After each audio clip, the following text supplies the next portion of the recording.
of sun. As a Singaporean, this is the perfect temperature for me, but for you, it might be a bit too hot. So this is the second time we're doing Ethereum SF. I think we're at an interesting time in the ecosystem. So today I wanted to bring together different folks across the broader Ethereum ecosystem, mostly folks that are local or based in America. And at the same time, this year, we're very lucky to have a rejuvenated Ethereum Foundation to some extent.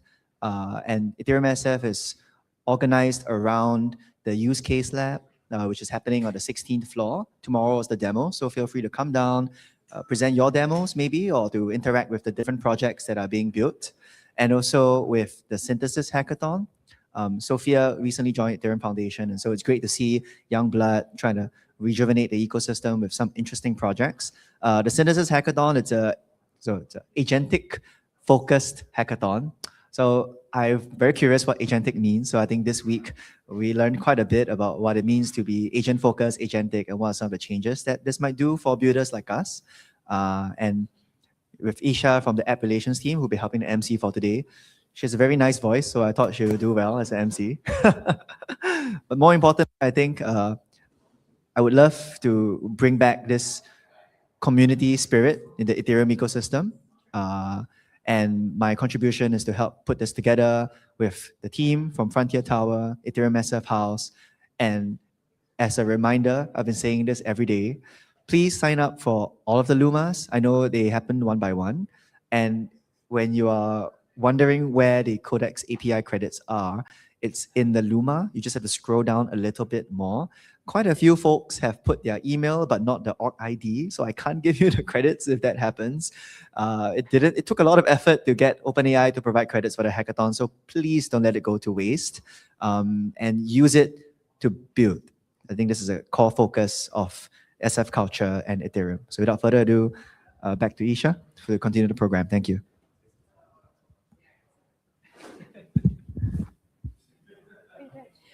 Our first talk is going to be super exciting because I'm a part of the ERC 8004 team. So just seeing stuff on the 8004 and X402 payment side of things, JU is going to be speaking about the banking stack, basically, that crypto is going to enable. So JU is the junior partner at Pantera Capital. So please welcome him on stage. Yeah. So did you have the dongle?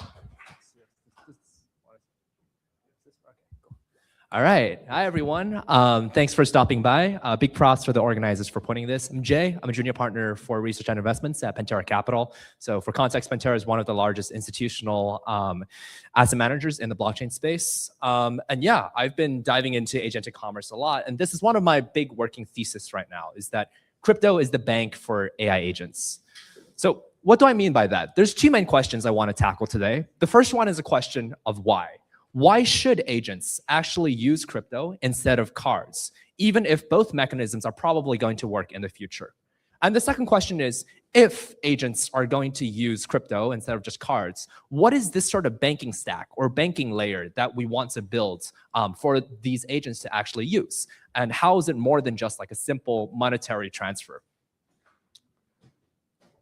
So for the first question, there's essentially two choices that we are currently making. So either agents are using virtual cards, such as through Visa Intelligence Commerce, such as Ramp's just recent announcement just today about how to use basically virtual cards as a solution for agents to transact with value. That's number one. The second one is that you can use stablecoin rails, essentially giving it like a stablecoin wallet and then allowing it to pay for different services using stablecoins. And as agents begin to participate in the online economy, we expect both of these solutions to start maturing. So first of all, a lot of people think that cards don't work for agents. Well, that's actually not true. Cards do work, but they have a very critical assumption, is that there is an assumption that there is always going to be a human, that there is some sort of trust structure where the human is essentially what I call a KYC backstop.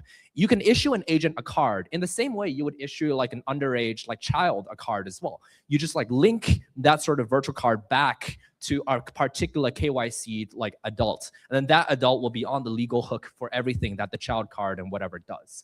So this is the overall flow, is that, for example, Visa Intelligence Commerce, which is recently announced as well, is that you first have a human KYC card, And then you can issue what's called a tokenized credential. So if you guys use Apple Pay, for example, that's a tokenized credential. You can issue that to an agent, and then the agent will pay during that.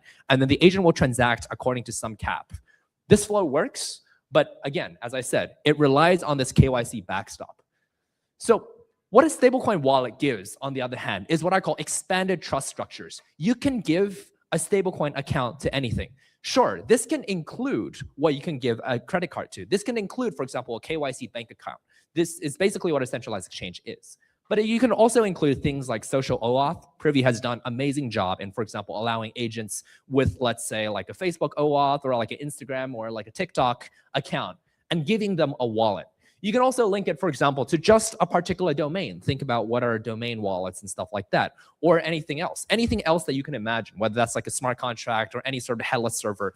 There's a lot of these expanded structures that can give agents rails rather than just purely relying on the human backstop that a credit card forces you to do. You can also have what I call internet native money. So if any of you have been to, for example, China's e-commerce system with like Alipay, WeChat Pay, and integrated with all of these vendors, is very like famous for being able to integrate multiple API services all towards one wallet that can basically orchestrate all of these payments, allow all of these payments to be compatible. Well, this is what stablecoins essentially allow you to do, but on a much wider, more global basis. If you think about like agents actually transacting and chaining together different SaaS workflows, right? For example, today I was researching some company, and then like I asked my agent to first search on Exa and then enrich the data through Clay and then scrape the LinkedIn for founders, etc. And then finally, you have to come up with a report that you mail to me using something like Agent Mail. All of that requires a chained SaaS workflow. And this is all managed. You can actually do all this using stablecoins in like a global way. You can chain together different servers through this common entry point instead of relying on these particular regional or local transaction rails. And what's more is that all this unlocks what I call new payout primitives. Anything can become a payable endpoint. This can be any server, this can be any sort of like device, this can be any sort of social identity. The payable surface of things expands massively. And basically this leads to what I call a double Jevons paradox. First of all, there's a massive expansion in the amount of entities that can transact in the first place. The second of all is that each of these entities can buy more things on chain because there's a massive network effect that also goes on. So this is what actually putting everything on stablecoin rails unlocks here. So you can, for example, you can have Dune dashboards, you can have like an automated, so I built a hackathon project, which is about how do you automate like TikTok brand discovery and stuff like that, all spun up in like weekends and all having payable endpoints. So that's kind of the thesis for why. Now we go into the second half. How do we actually design this sort of banking stack for agents? Well, actually, when you actually go to a bank, it's more than a place where you just store money, spend money, borrow money, or grow money. It's also a place that acts as essentially like a KYC system for people. You have an authorization scheme. It's also a security guardrail against, for example, money laundering or some of these other evil terrorist stuff. It's also a place where if you have any sort of conflict or any sort of divisive arbitration, you can go to it as kind of like a neutral third party to do arbitration and stuff. And so for agents, it's the same thing. We can't just have a single stablecoin wallet. We need an entire banking stack. And that banking stack consists of several things. It consists of, for example, credential assertion. It consists, for example, of like liquidity. How do you bootstrap and just do pre-funding? And how do you maintain the sort of security guardrails around agent transactions? And how do you prevent prompt injection, et cetera? And finally, how do you present and actually do the discovery for the various chained workflows that you're going to have to do? So on the first part, identity and authorization. So this is essentially how do you link an agent with some other form of social identity. For example, this can be an OAuth platform. This is what like a Privy would do. This can be through like some sort of ZKID system. You can link to your personal KYC. I did a prototype of this for X02 as well. Also, you can have like verifiable reputation using something like ETHSF, which I'm sure many of you are working on. So on the second part, this is what I call the liquidity and kind of like security guardrails. You first have to let an agent tap into like a source of liquidity to actually buy things, right? So it can be in the form of me just pre-funding a wallet with 10 USDC. That's totally fine. That's not the most efficient. And for users, that might be like a point of UX friction. So what you want, you can have these sorts of buy now, pay later systems. You can have credit systems. You can tap into all of these lending pools, et cetera, to basically create a liquidity layer for agents. What you also need, the converse of that is that how do you make sure that the agents aren't just like rug pulling you and actually buying the same stuff? Well, you can have these, what I call security guardrails. So secret key theft has been like a big topic in crypto for many, many, many years. And what's really nice is that secret keys are essentially just a very, very sensitive version of an API key. So that entire stack of TEs, of MPC, of ZK, FHE can all be repurposed to create these sort of protection mechanisms against, for example, extractions of different like API keys or other sorts of like different skills and connectors and things like that, instead of just like storing secret keys or other API keys in JSON files. So we can repurpose that entire stack that the entire crypto community has been building out for the last 5 years as well. So finally is, we're entering an era also when everyone is trying to become the new app store.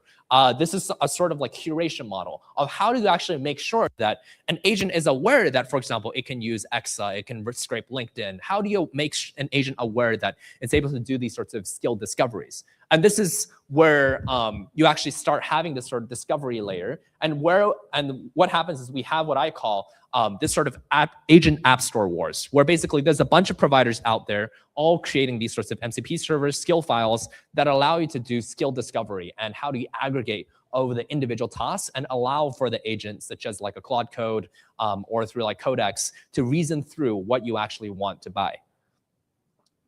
So this is kind of like an overarching overview. I know we're a little short on time of what I call the banking stack for agents and why I believe crypto is going to be building the entire banking stack for agents. As I say, the banking for AI agents won't look like a bank. It will be a blockchain. And there's an old saying on the internet that on the internet, no one knows if you're a dog. Well, on crypto rails, no one knows if you're a bot. Thank you, guys.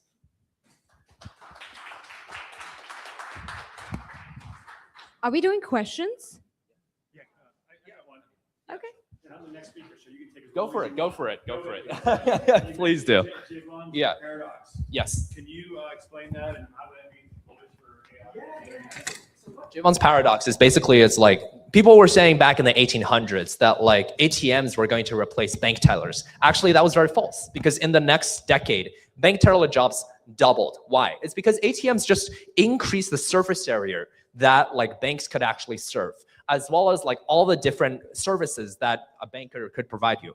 So we draw this analogy to like agents and agent payments as a whole as well. So it's like, why won't, for example, agents take over like credit cards or like some of these existing like payment rails as well? It's because, well, agents will actually increase the surface area where you can actually create all of these like online payments and stuff like that, as well as like using stablecoin rails, you can actually increase the number of services that you can actually buy as well. So this huge market expansion is what agentic commerce really unlocks here. And this is what I call the double Jevons paradox. Yeah.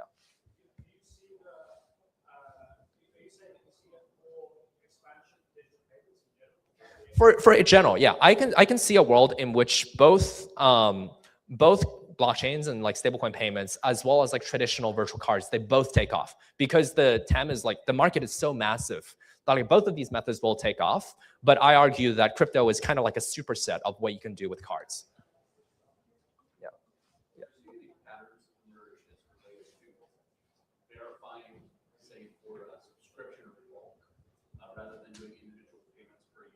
Yeah, so I had this I had the same thought actually over the last weekend. Actually, Circle has a nano payments framework, which is built on top of X402. And that framework basically allows you to batch transactions together. Because right now, like each individual X402 transaction is about 9 cents, 10 cents, give or take. So to do $1 million of volume would require so many different transactions. But with something like nano payments, you can actually like gather all of them together and start to do batching. And so I expect these scalability concerns and some of the scalability designs to come back into the conversation.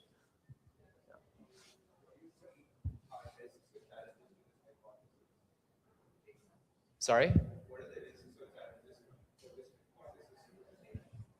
Well, I mean, like, the thing is, like, in my mind, right now, the market is massive, but no one has any revenue. That's where we are at. We're so early in the phases. Even if you look at X402 transactions, there's only like a couple $100,000 dollars worth of actual transacted assets each day or something. It's not a very large number, but it's very clearly where all of the trend lines are going. It's very clear to me that like agents are going to transact in the economy. Like I think it's also become consensus among like the SaaS service providers that like agent-led growth is basically what's going to replace SaaS payments and stuff. So this is where the trend lines are headed, but no one has any basically numbers to really show for it yet. So that's where this sort of execution gap really lies, and I would say that's the biggest risk right now. All right. Cool. All right. Well, thank you guys. This was wonderful chatting. Yeah. Do you have another question? Or? I actually have a question for Yeah, you. go for it. What teams are you most excited about? Like who's getting closest to building the AI banking stack? Yeah, or like yeah, some yeah. parts of it? I mean, we have a speaker from Merit Systems coming along, right? Yeah. Right. Yeah. So there's, for example, Merit Systems recently launched Agent Cache. There's some others, for example, ATXP that released some SDKs as well. There's some others, for example, Sponge made an announcement. Like there's like tons and tons of players in the field. T54 is doing really great work on facilitator side. Yeah, I could go on for hours. Awesome. Thank you so much, Jay. All right, thank you. Who's the Next up, we have Shifu from Merit Systems, and it's a pre-recorded video. So Shifu wasn't able to make it, but can we play it?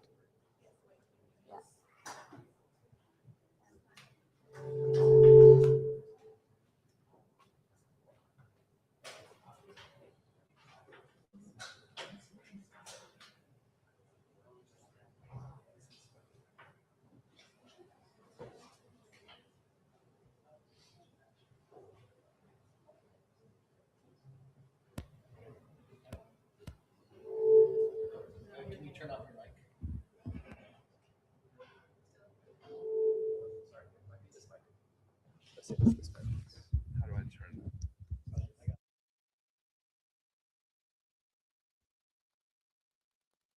that? From Merit Systems calling in. Hey guys, Shafu here from Merit Systems calling in from New York.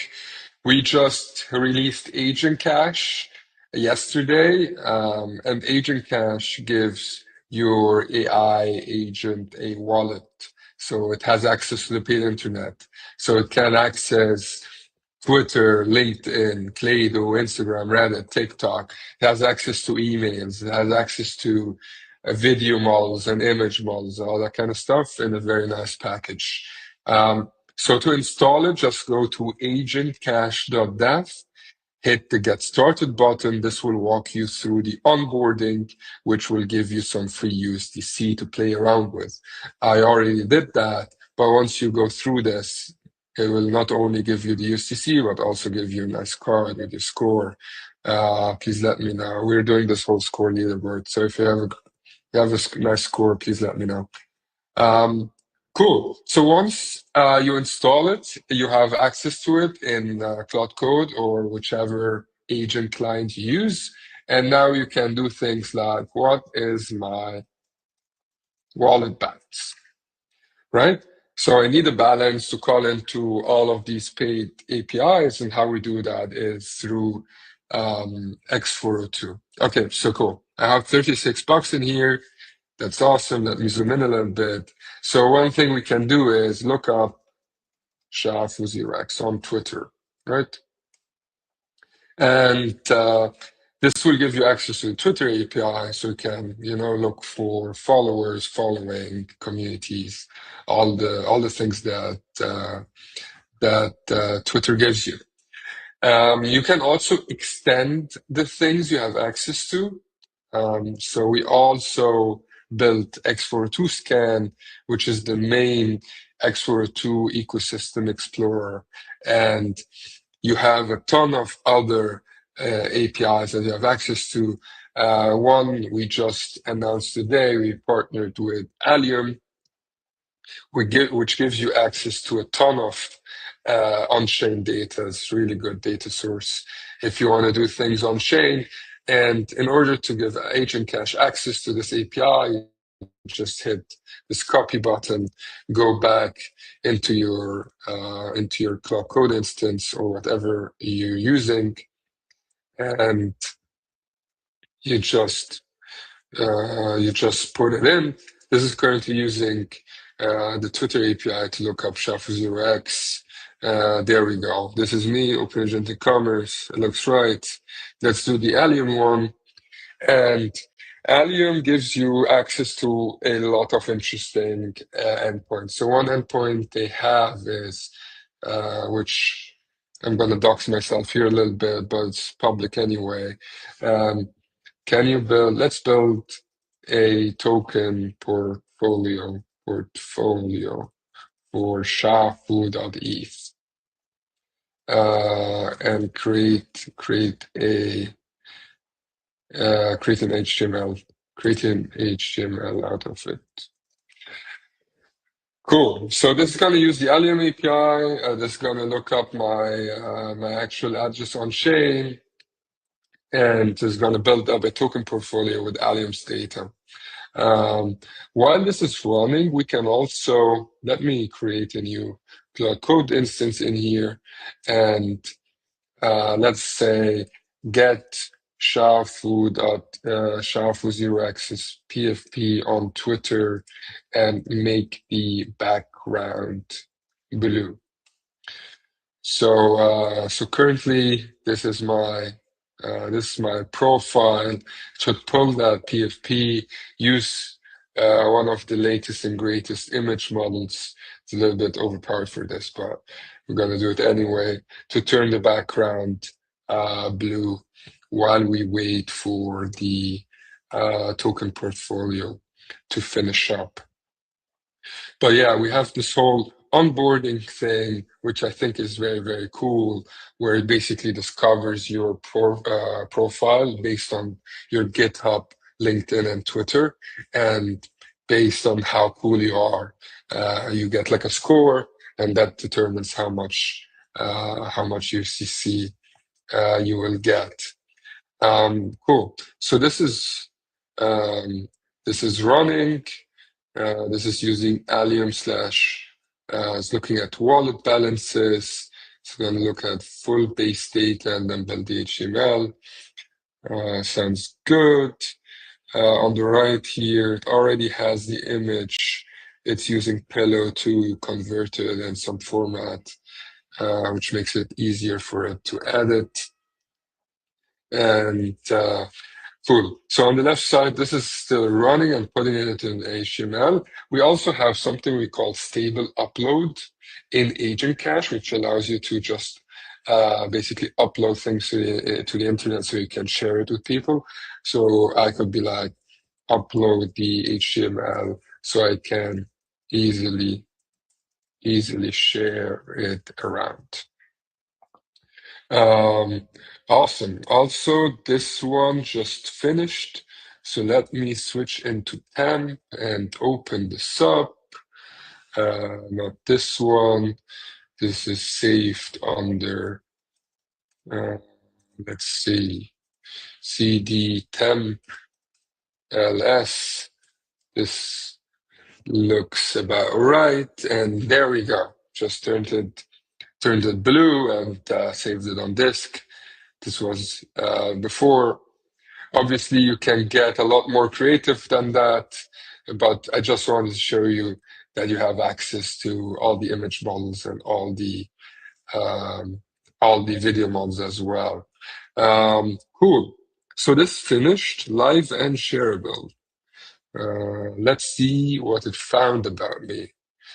SHA-Fu.eth, have some ETH, have some USDC. That looks about right, and this is a true URL that you can share around and play around with things. You could also, let's say, do the same for Vitalik.eth. So this is one example.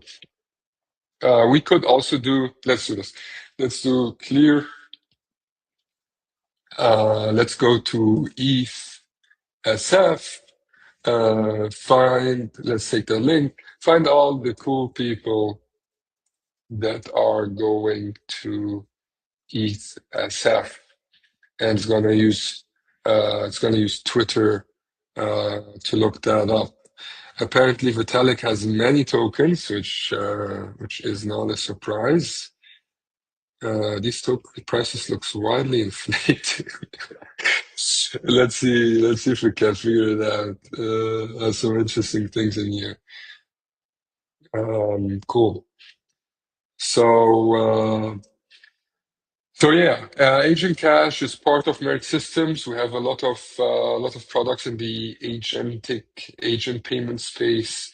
Agent Cash is the one we recently announced, but check out X42Scan as well, which is the perfect spot to discover all the things you could play around. We have Zapper as well, also a great resource. So yeah, very excited about agentic commerce, very excited about giving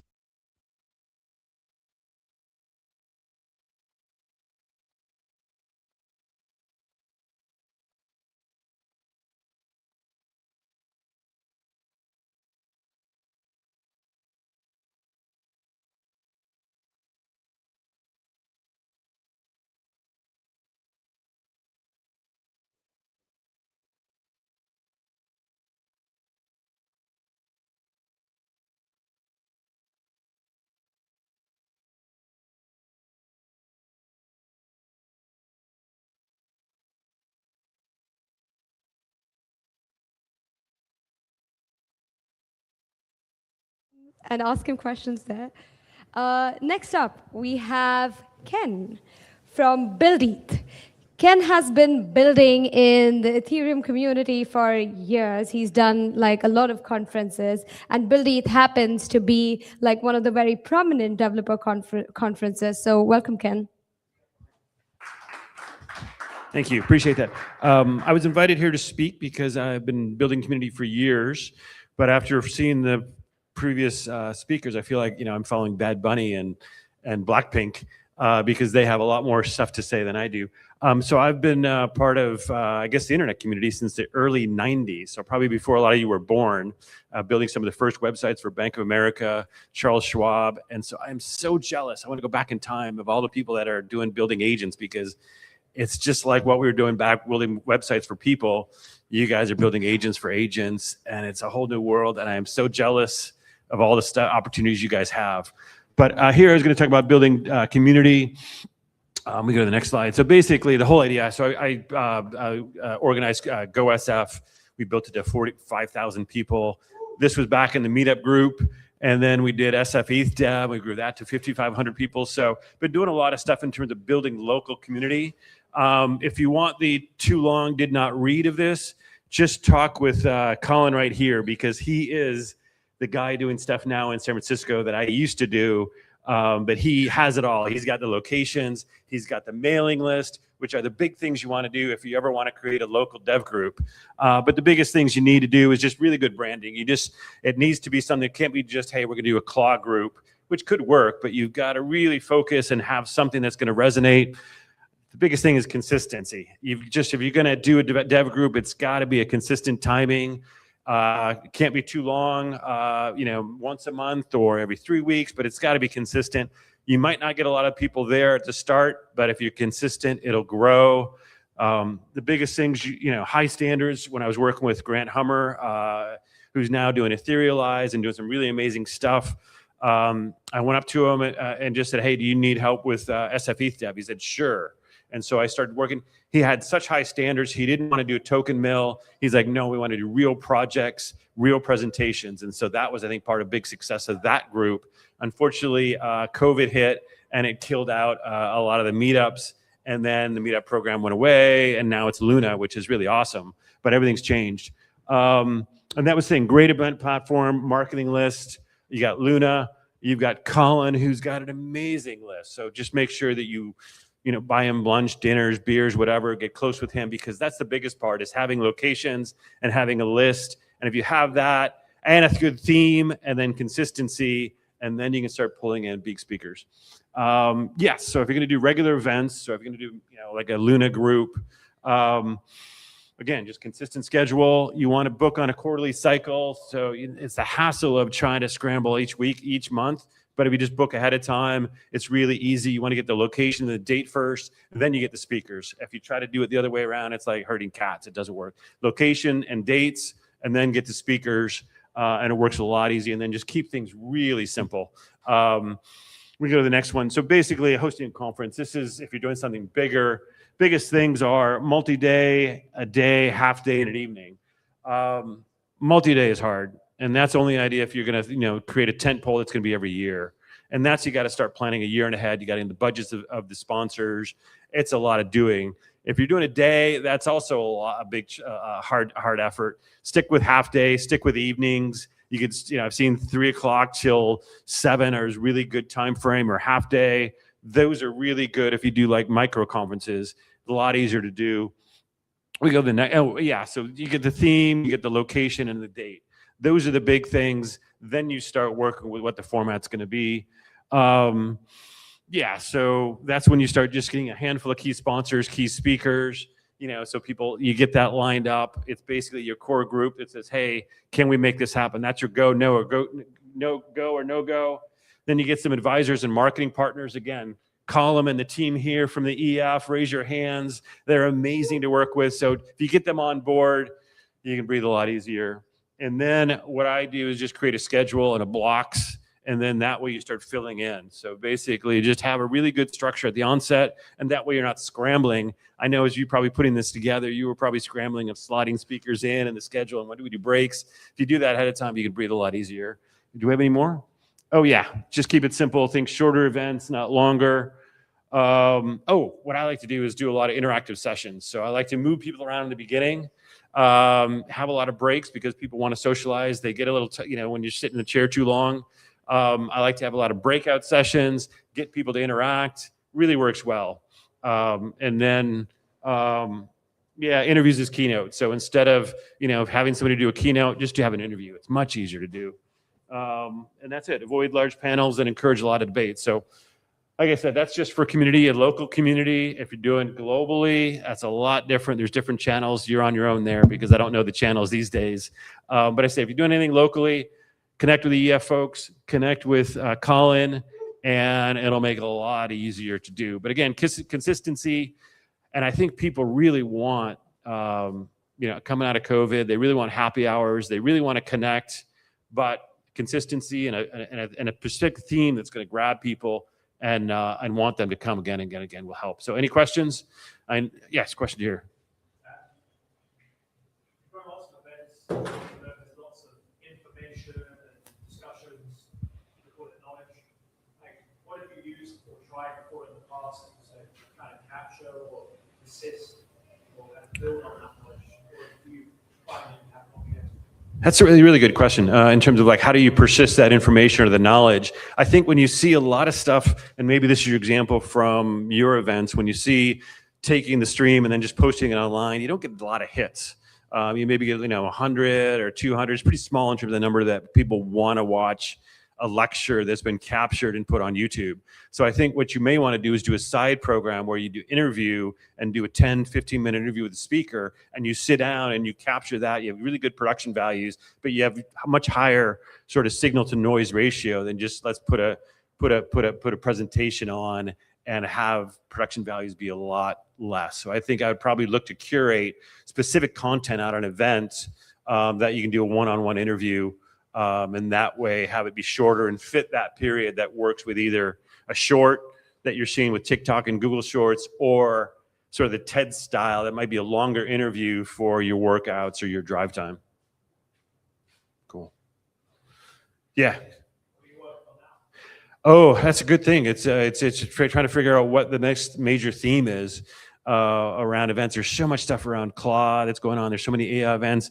I get so many events from Colin that it's kind of hard to figure out, signal to noise. So I think the agentic stuff, like I said, the X402 and the agents and the whole ecosystem that's growing out, it's fascinating. Plus the depend data sets that I think are going to be online with decentralized data. So trying to figure out both events as well as just whatever, what to build or what to be a part of. So much opportunity, but hard to know where things are going. So I'm still working with a few projects and trying to figure out where that next thing is. On that note, I work with a lot of them, so that's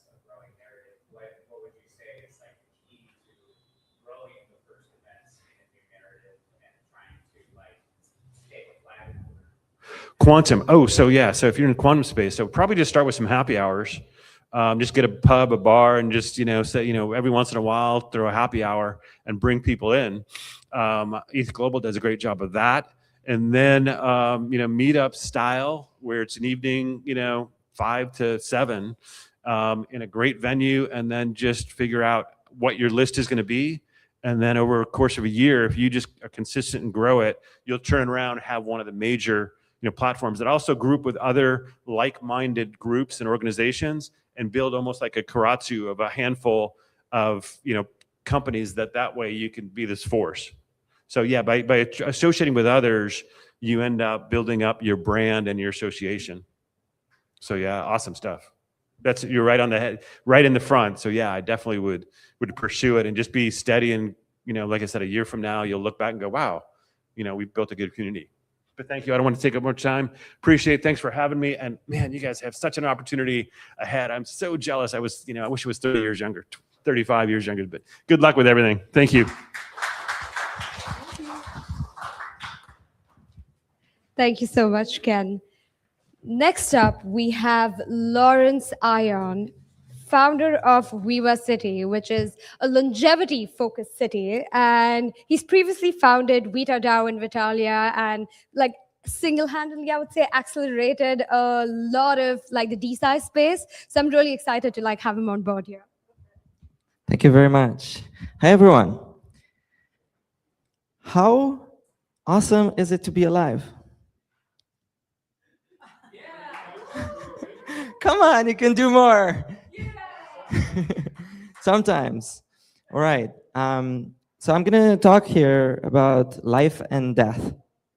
This is a bit different than the usual things that you are listening to here. But crypto is ultimately a coordination tool, right? Money is a way to coordinate between people. And we should also coordinate to achieve amazing things like curing aging, like extending lifespans, and so on. I am the founder of Viva City. We're also in partnership with the Frontier Tower. I don't know if you already got a welcome, if you know what you just walked into. This whole building is a vertical village for frontier tech pioneers. We have all these floors. I won't talk too much about it, but feel free to come afterwards, and I'm happy to also give a tour of the highlights of this tower.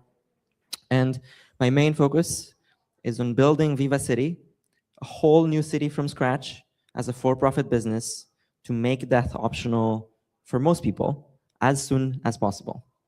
So it's a bit different than usual. And health is the most important thing, right? Everyone kind of knows that. It's like a saying. But do you really feel it? I, unfortunately or fortunately, have been born with a genetic disease.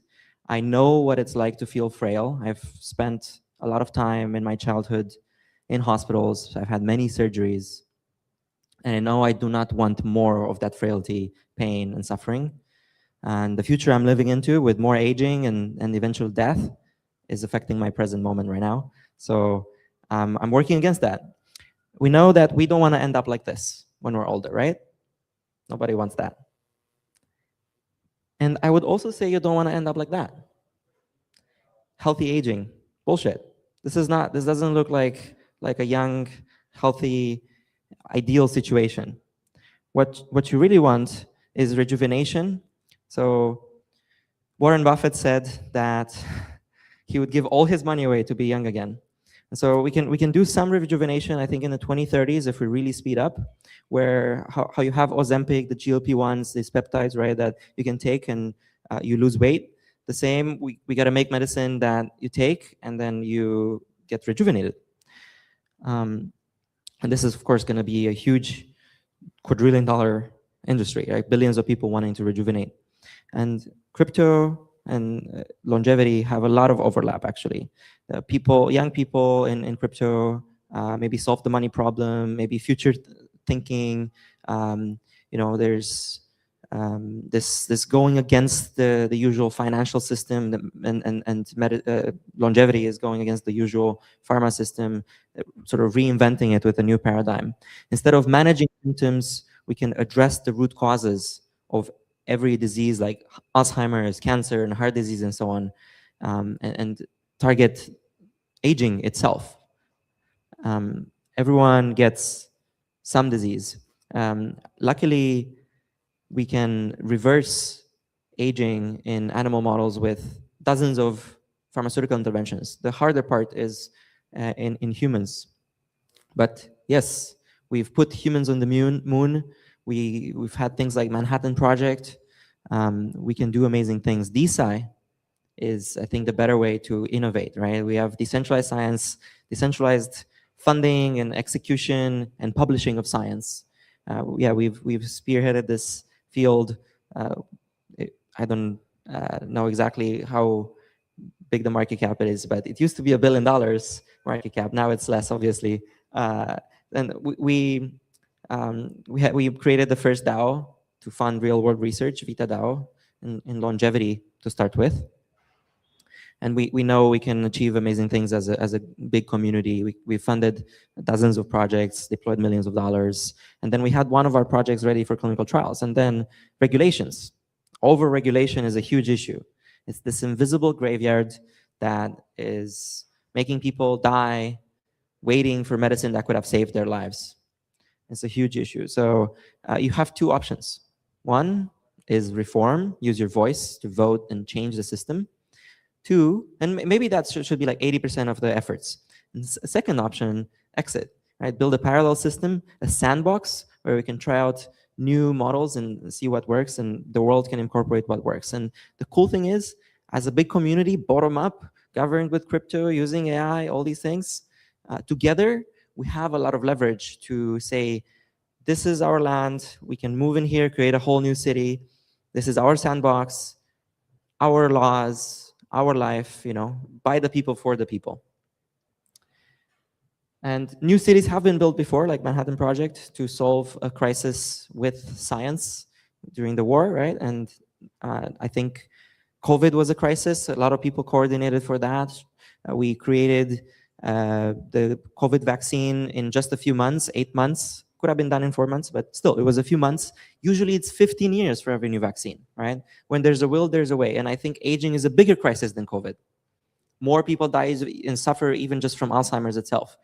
And not to mention all the other diseases of late age. Starting a new city or country is hard. Balaji Srinivasan came up with this framework. How about if we have these DAOs, these network unions, as he calls them, that are coordinated for collective action, also crowdfund territory all over the world. And when they have more people than a lot of small countries, more GDP than a lot of small countries, why not have some diplomatic recognition of those? And over time, they could be recognized as sovereign entities, these decentralized networks of embassies all over. This Frontier Tower could be one of those places that is not part of the US and is part of something else. But anyway, right now we can't really talk about that too much. The US likes to hold power over everything on its land, even in the reservations, the native reservations. The FDA still has a say on what happens on the sovereign land of the Indian people. Anyway, we did an experiment a few years ago. So Vitalik Buterin, also inspired by Balaji, created this graph. And so we thought, let's go one order of magnitude longer than a conference, one order of magnitude more people than a co-living space. And we created Zuzalu. Who here knows about Zuzalu? All right, cool. I know some people from here were there. Good to see you guys. And we brought 200 people for 2 months in Montenegro to see how it would feel like to live with like-minded people in an intentional community, a little village. We rented this resort and discussing how we could create a special jurisdiction there. It was amazing, life-changing for a lot of us. Having healthy food readily available when we're 200 people. We just had the restaurant just change its menu for us and tracked our biomarkers, cold plunges, saunas, all these things. It was amazing. So you have also, has to Vitalik, you have this idea, online community, then what to achieve this new society? Well, you create a pop-up, but then what? So we went to create a permanent settlement with Vitalia we partnered with an existing special jurisdiction that allowed us to create our own special laws and regulations for clinical trials. We incubated companies that created new gene therapies in just a few months with just a few $100K. One of them is in Kim Kardashian right now, by the way, VEGF gene therapy.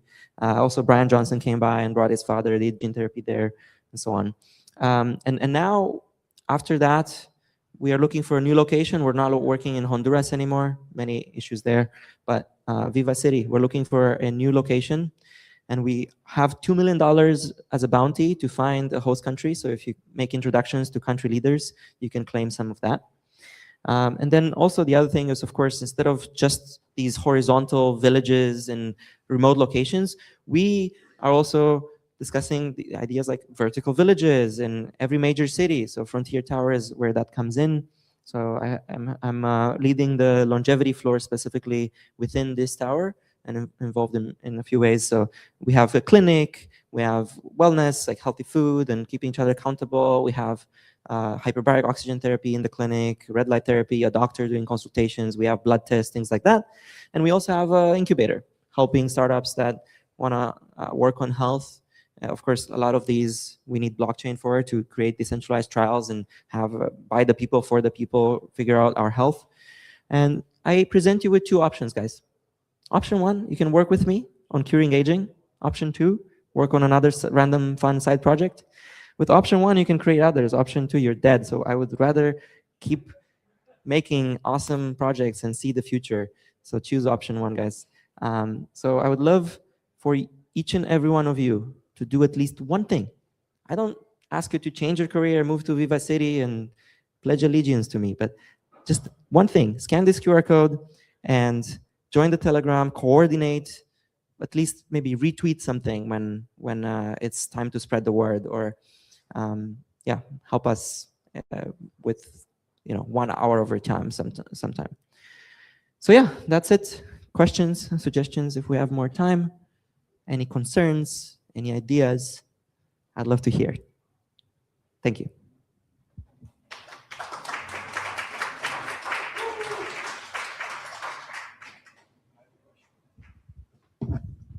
So tell us what you said. This is Frontier Tower. What is Frontier Tower?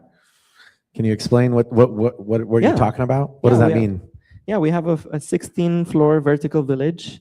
We have AI and crypto and longevity and all of these frontier tech themes in all these floors. And we also have arts and music. We have the famous or infamous robot fight clubs in the basement sometimes, if you know about that. Yeah, it's an amazing community space. Members pay $150 a month. If you pay yearly, $190 monthly. You can also host events for free in this space. If you're a founding citizen, you can also vote in the village, what happens with it, and we'll decentralize with a token, things like that. If you're just a monthly member, you can book spaces on all the other floors. We have a gym and a sauna and a dragon. Every tower needs a dragon, of course. Yeah, and it's awesome community space with awesome people. So do apply if you want. Come chat with me if you'd like to have a tour. And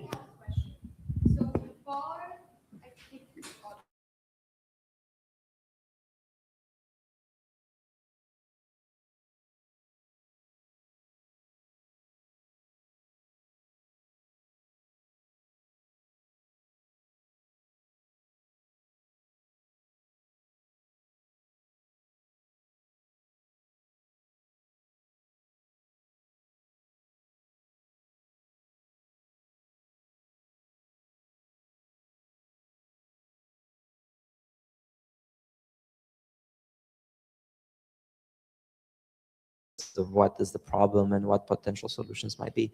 Yeah. For me, it's like solve aging first, because then you have time to do everything else. Okay. But of course, we need coordination and so on. We have a question there. I don't know if you want to take the mic or shout it out.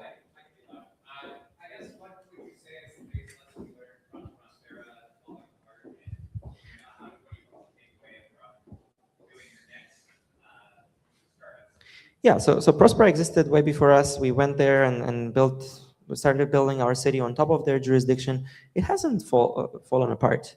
It's still going. Yes, the Supreme Court of Honduras declared that it's unconstitutional, but now there's a new government, so they might undo the Supreme Court ruling. We'll see. I think it's still got a good chance, and it's not just Prospera. There's 2 other jurisdictions in Honduras. Big lesson is involve the locals from the beginning, make them happy, give them, like crypto does this, right? Airdrops. You airdrop to the community that's there. So bring them with you in this upside, right? Make them feel rich, at least on paper. Then when you make money, give them dividends. They see that growth, of course, jobs, investment. A big key for us is like, we're not making this Galt's Gulch for libertarian rich gringos to come and not pay taxes. Yes, there won't be taxes and so on, but it's a medical innovation zone. Trust the doctor. You know, it's like we're bringing a top tier hospital that the locals can also use, and so on. Thank you. Thank you. Awesome. Thank you so much. We can just go for a short 10-minute break now. A lot of exciting talks are coming up. We have Redwan from Materialize. We have Grant that's coming in from like the EEA. We have Shaw from Eliza. So like a lot of exciting stuff come up. Let's just take like a 10-minute break, interact with all the speakers and get back.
Okay, we're back. Next up, we have Redwan from Enterprise Ethereum Alliance. I'm excited to have him here because for a lot of months, like the EEA has contributed to doing a lot of stuff with bringing Wall Street on Ethereum. So yeah, like EEA is responsible. It's a nonprofit for bringing the financial institutions on Ethereum. Welcome, Redwan. Thank you very much. Yes, so I'm not with Etherealize. Grant is over there. I'm with the EEA, and he's going to be next. Thank you everyone for being here. First, I would say, like, who has heard about the EEA before? Oh, there you go. At least 2, 3, perfect. We'll also here has already like work with financial institution or traditional, like I would say, manufacturing business, like not in crypto. Yeah. So I have one person, everyone else is like fully like crypto Web3 natives. Okay. So I'm going to give you a quick overview of the work that we've been doing at the EA for like the last couple of months. So few words like maybe I'm going to start with the landscape. So I'm Redwan, I'm the executive director of the Enterprise Ethereum Alliance. We're a nonprofit that's been around since 2017. Our mission is to promote and support the adoption of Ethereum to institutions. First, the landscape, there is 2 nonprofits in the ecosystem, dedicated to Ethereum. One is Ethereum Foundation that I think doesn't need any introduction. The other one is going to be us, like the Enterprise Ethereum Alliance. And then you have like a lot of other like different commercial entities, like, you have Etherealize, you have Consensus, you have Matterlabs, Gateway. All those companies are also like member of the EA. So what we've been working on a couple of months is on a privacy guide for institution. So first, maybe let me give you a few words. Has anyone here seen like the recent post of Vitalik Buterin about like the crops? Yes, so you've heard about like that new vision about censorship resistant, open source, privacy and security. So those are really like our guidelines and values and where we want to go, especially when we think about privacy.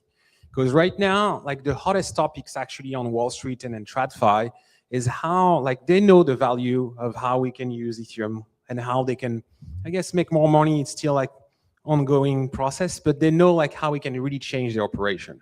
There's no question about that. They've been already following this for a couple of years, even in 2018, when the EA was created, everyone was very hot about, Ethereum. So we know for a long time what can be done.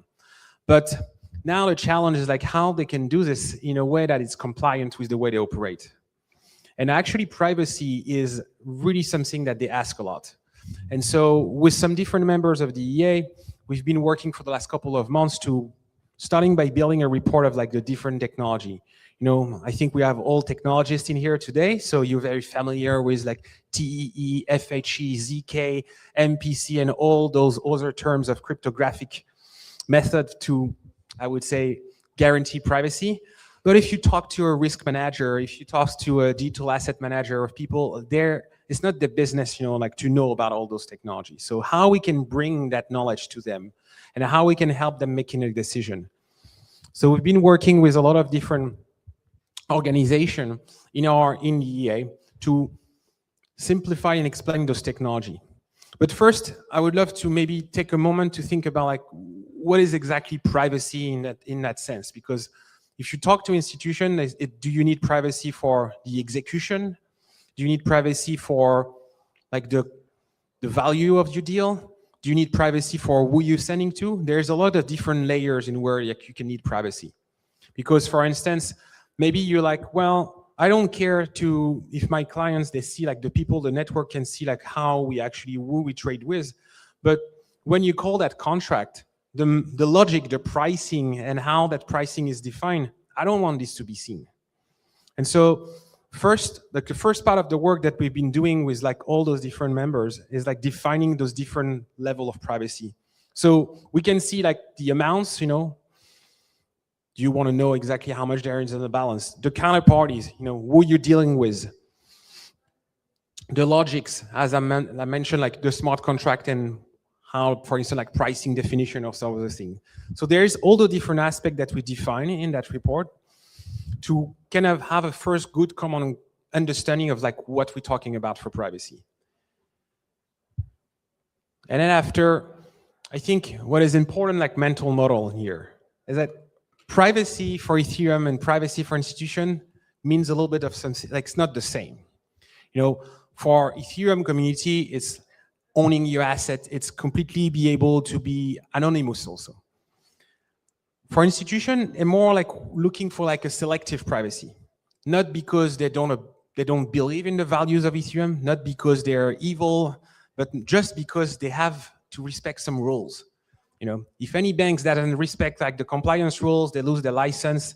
That's like this. I was working in a bank in 2015 in New York. Like regulators, they have a badge and they have a room dedicated for them. They can come and go as they please with access to all the system. That's the level of scrutiny they're under. You know, all the rules that they have to abide with to do business, it's not them who decide this. This is the regulator and the world in which we live. And so that means like they have to be able to reveal some form of information, but in a selective way.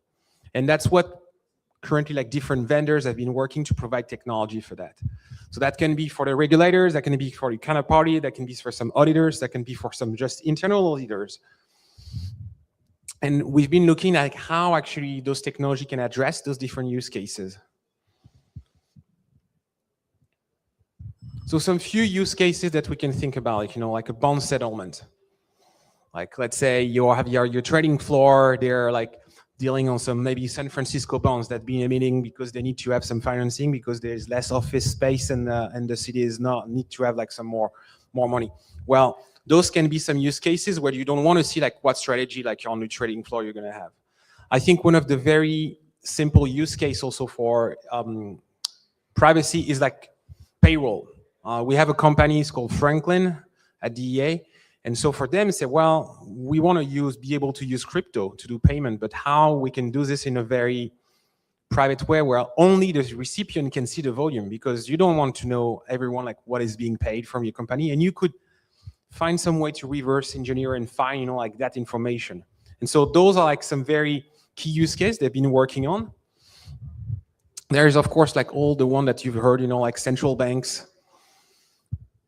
There have been some interesting exploration. If you want to look like what Brazil has been doing, I think it's pretty cool with the PIC system.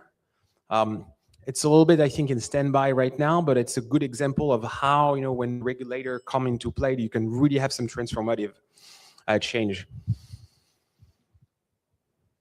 And so the different values, you know, in our ecosystem, privacy has a right, you know, we want this for every individual. It has to be censorship resistant. We want permissionless access, you know, like those are the terms that we use. But if you look for our institution, the mental model is going to be a little bit different because it's about having selective disclosure. It's how you can be compliant with the regulators, is how you can control the access.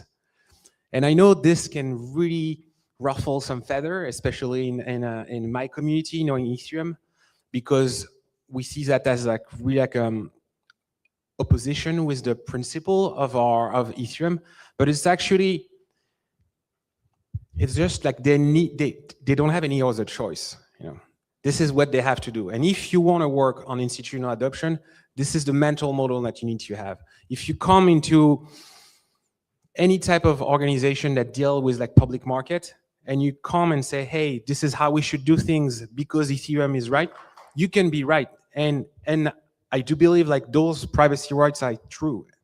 But the thing is like those organizations, they have to work with a context and they have to work with certain rules. So I think it's very important, and that's one of the key messages. If you want to build for an institution, that's the mental model that you need to have. And so a few words about like who is participating right now in that working group. So we have Consensus and Linea, Applied Blockchain. They have like a private TE called Silent Data. Kaleido. Kaleido also like, has anyone heard about Kaleido before? Well, those are like the type of companies like they've been working on some very, very like strategic project for a large institution. They're a spin-off of like one of the different companies that were part of Ethereum a couple of years ago, but they're working on a lot of very, very cutting edge stuff like for institution. EY and Nightfall. We also have Cody. They do some garble circuits. ZK Think, Polygon, and the Ethereum Foundation and Institutional Privacy Task Force, and Mo. And so follow us on social media. By the end of the month, early next month, we will release like a V2 of that report. This is something we want to keep doing. I'm currently in conversation with some other like partners that are gonna, the next version, we want to include also like more probably the technology provider, but also we're gonna have some EA members that might be able to contribute to actually test the solution. Because one thing also to know, if you think about privacy for institution and on Ethereum, everything is very new. Everything is pretty nascent. So there is no one that really has like a production fully ready solution. It's evolving every month. So we want to do that report again, including also like some tests, ideally some demos when we can have some people a little bit like the way like L2B does. And we're actually in conversation with them and some other partners to provide, you know, like really assessment of the technology. And so I guess that's it for me. I don't know if I have time for questions, but otherwise, thank you very much.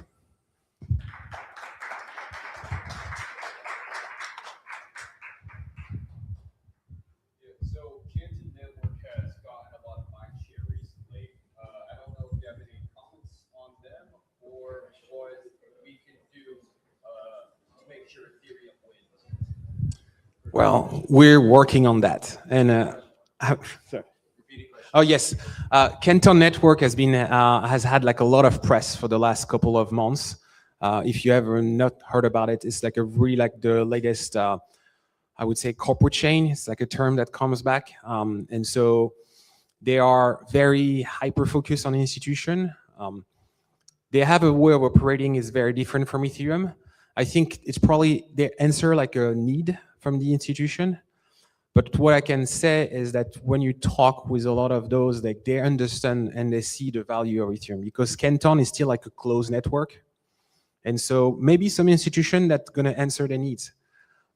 But my intuition here is also at a certain point, they want to access like the open network that Ethereum has. There's also like the liquidity of Ethereum.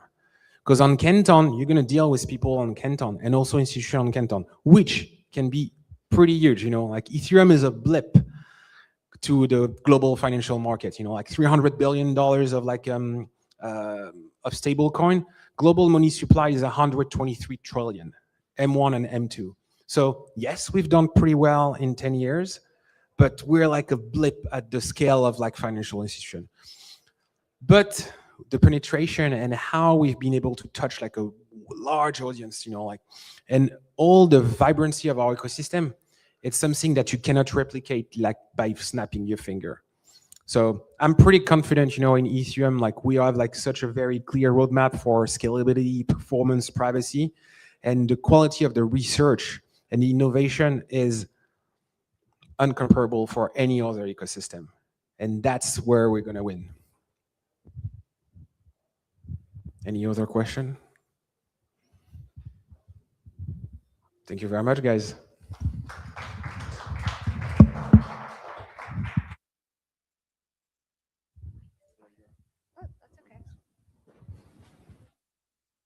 Building on the institutional perspective, we have Grant ready for Materialize. Thank you very much. Hi, everyone.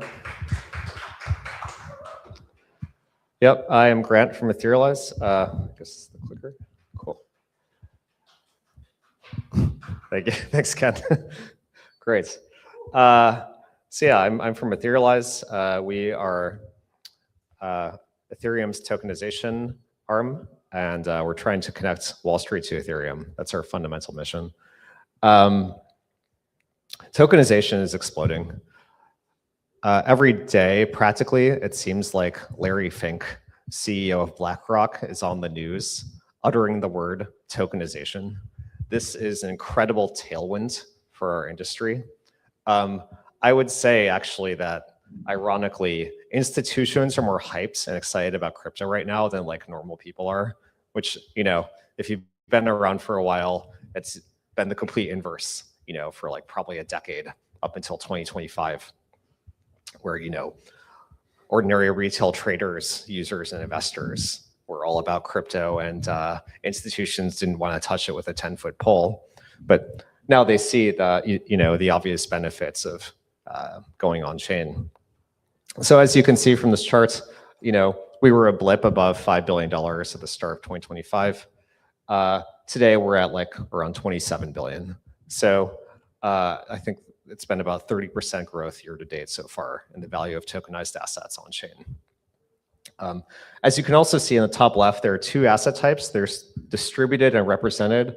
I'll get to that later, but yeah, I think distributed tokenization is the only kind that really matters. And Ethereum is the home of tokenization. As Redwan just so astutely put it, Ethereum is really the only network that has the decentralization, the credibility, the network effects, the developers, the censorship resistance, and so on. It has 10 years of uptime, 100% uptime, no VC funding. The holder base is extremely decentralized. Really, there's no alternative to Ethereum if you want to be on a truly credibly neutral smart contract chain. One thing I like to say, it's the only platform in the entire world that the CCP and the USG can both use and feel good about. So yeah, this is from rwa.xyz, just the breakdown of assets on Ethereum. Ethereum and its L2s comprise about 2/3 of all tokenized assets today. So this is just a brief overview of the different types of tokenization that exist. I'll go into this a little more in the next slide, but it's something to keep in mind. So there's native and on-chain tokenization. There's SPV wrapped based tokenization. There are tokenized funds, which are usually a subset of that second bullet. Stable coins, of course. And then there are synthetic or price asset tracking tokens, which are just like pure derivatives. And here's just a breakdown of those 5 types in more detail. So fundamentally, there's a big philosophical battle happening right now about what tokenization will look like in the future. You have a lot of cowboy protocols that literally just will tokenize some stock in an SPV and then yeet it onto Uniswap, which I kind of love. It's really interesting, but I don't think that legally holds up in the future. And so I think the native on-chain model is the most legitimate. And basically what that means is the ERC20, or whichever ERC standard you're using for the token on-chain, is the actual security. That is the stock. When something happens to that asset, that's happening to the stock. The SPV wrapper is literally just someone takes that stock, wraps it in an SPV off-chain, and then the token on-chain represents a share of that SPV. So you don't have direct ownership of the stock. It's fundamentally on a different ledger. The off-chain SPV is the source of truth. It's a much more convenient way to get tokens on-chain, but fundamentally, you don't get to the platonic form of ideal tokenization, which is the native and on-chain approach. Stable coins are pretty self-explanatory. Synthetic tokens are really cool. These were pioneered by 2 protocols. One was called Mirror Protocol. One was called Synthetics from DeFi Summer.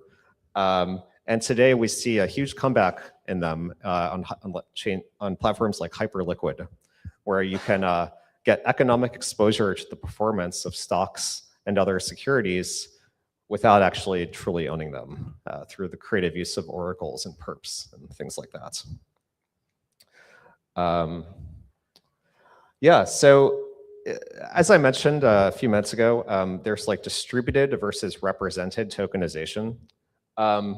If you look by the numbers, actually the represented tokenization is in the hundreds of billions. And a lot of that's on chains like Canton or Provenance, which is Figure's chain. This doesn't actually mean anything. This literally is just it's sort of like a messaging bus, if any of you are developers.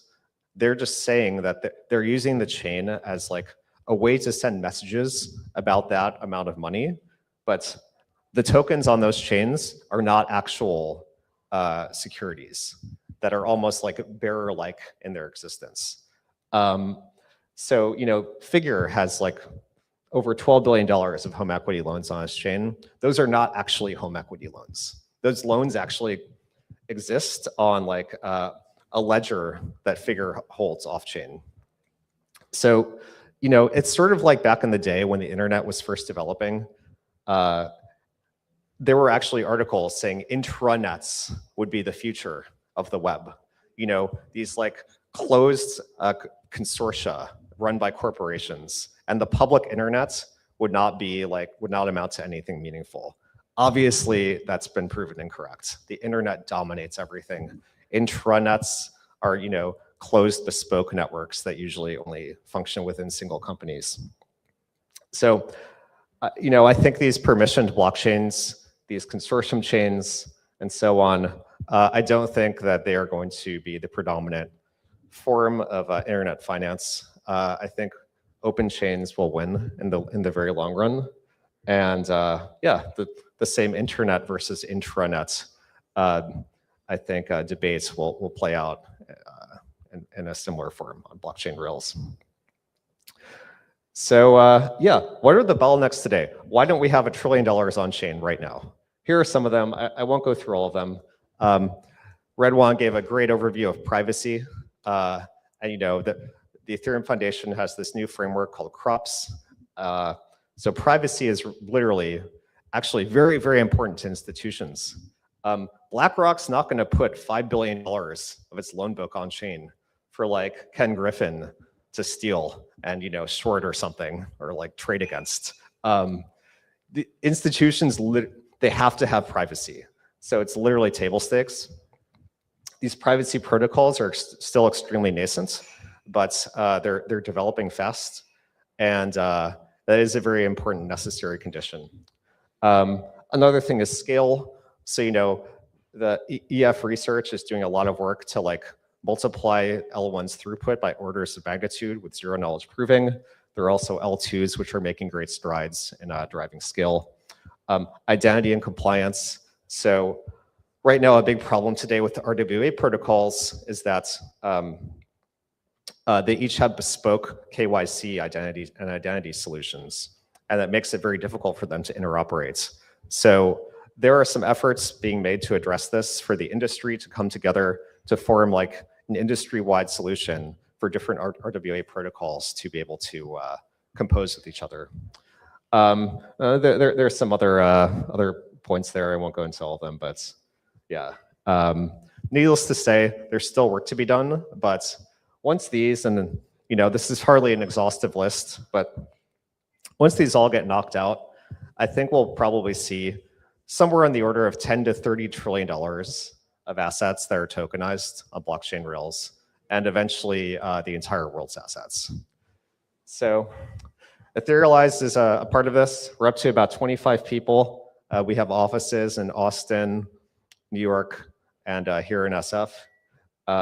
We've had over 300 meetings with Wall Street institutions to represent Ethereum and drive forward the tokenization vision on Ethereum.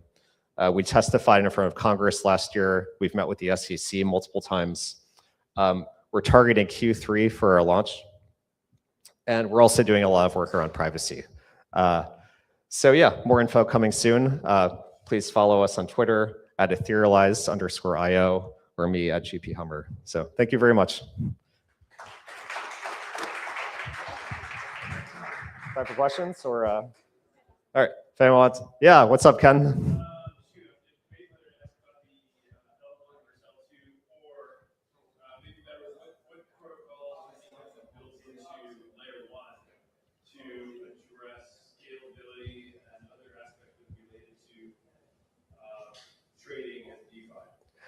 I don't think L1 needs anything built to address those matters. I think that probably those should live on the application layer, and that like standards should coalesce, you know, above the protocol layer to address them. But that's just my personal opinion. But broadly, I think you probably want the protocol to be as lightweight as possible and unopinionated as possible. And then as far as the scale issue, you know, the ZK roadmap for Ethereum, I think, will really supercharge its throughput. So, yeah. Yeah, sure. Oh, thank you. Hey.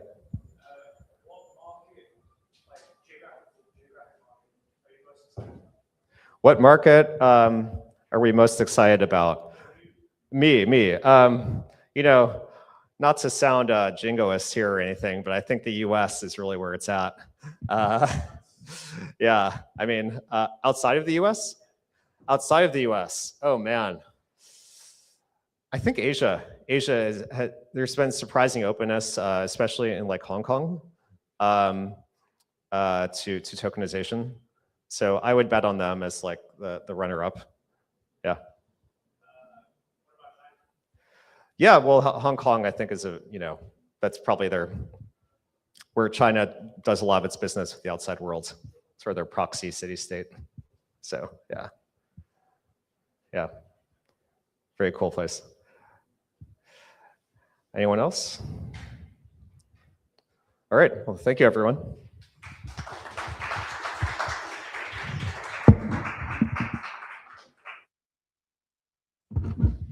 Thank you, Grant. Next up, we have Matt from Conditional. Matt describes Conditional as an information dark pool. So I don't know if I have like a better way to like describe it. I would let you go ahead. Matt has previously co-founded Augur, and he's been a founding member of Gnosis. So welcome.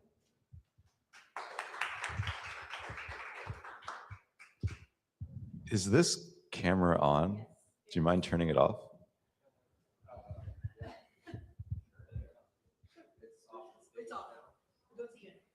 Okay. Awesome. This feels a bit like early 2016. Could be a good time to buy. All right, so I have been thrilled to see prediction markets take off. I did not expect them to be quite this hyper-gambling fixated or to take off this quickly. I think it's great. I think both Augur and Gnosis were blocked on the regulatory front, and then beyond that, there were a lot of liquidity hurdles to get past, and I understand why gambling makes sense as a use case.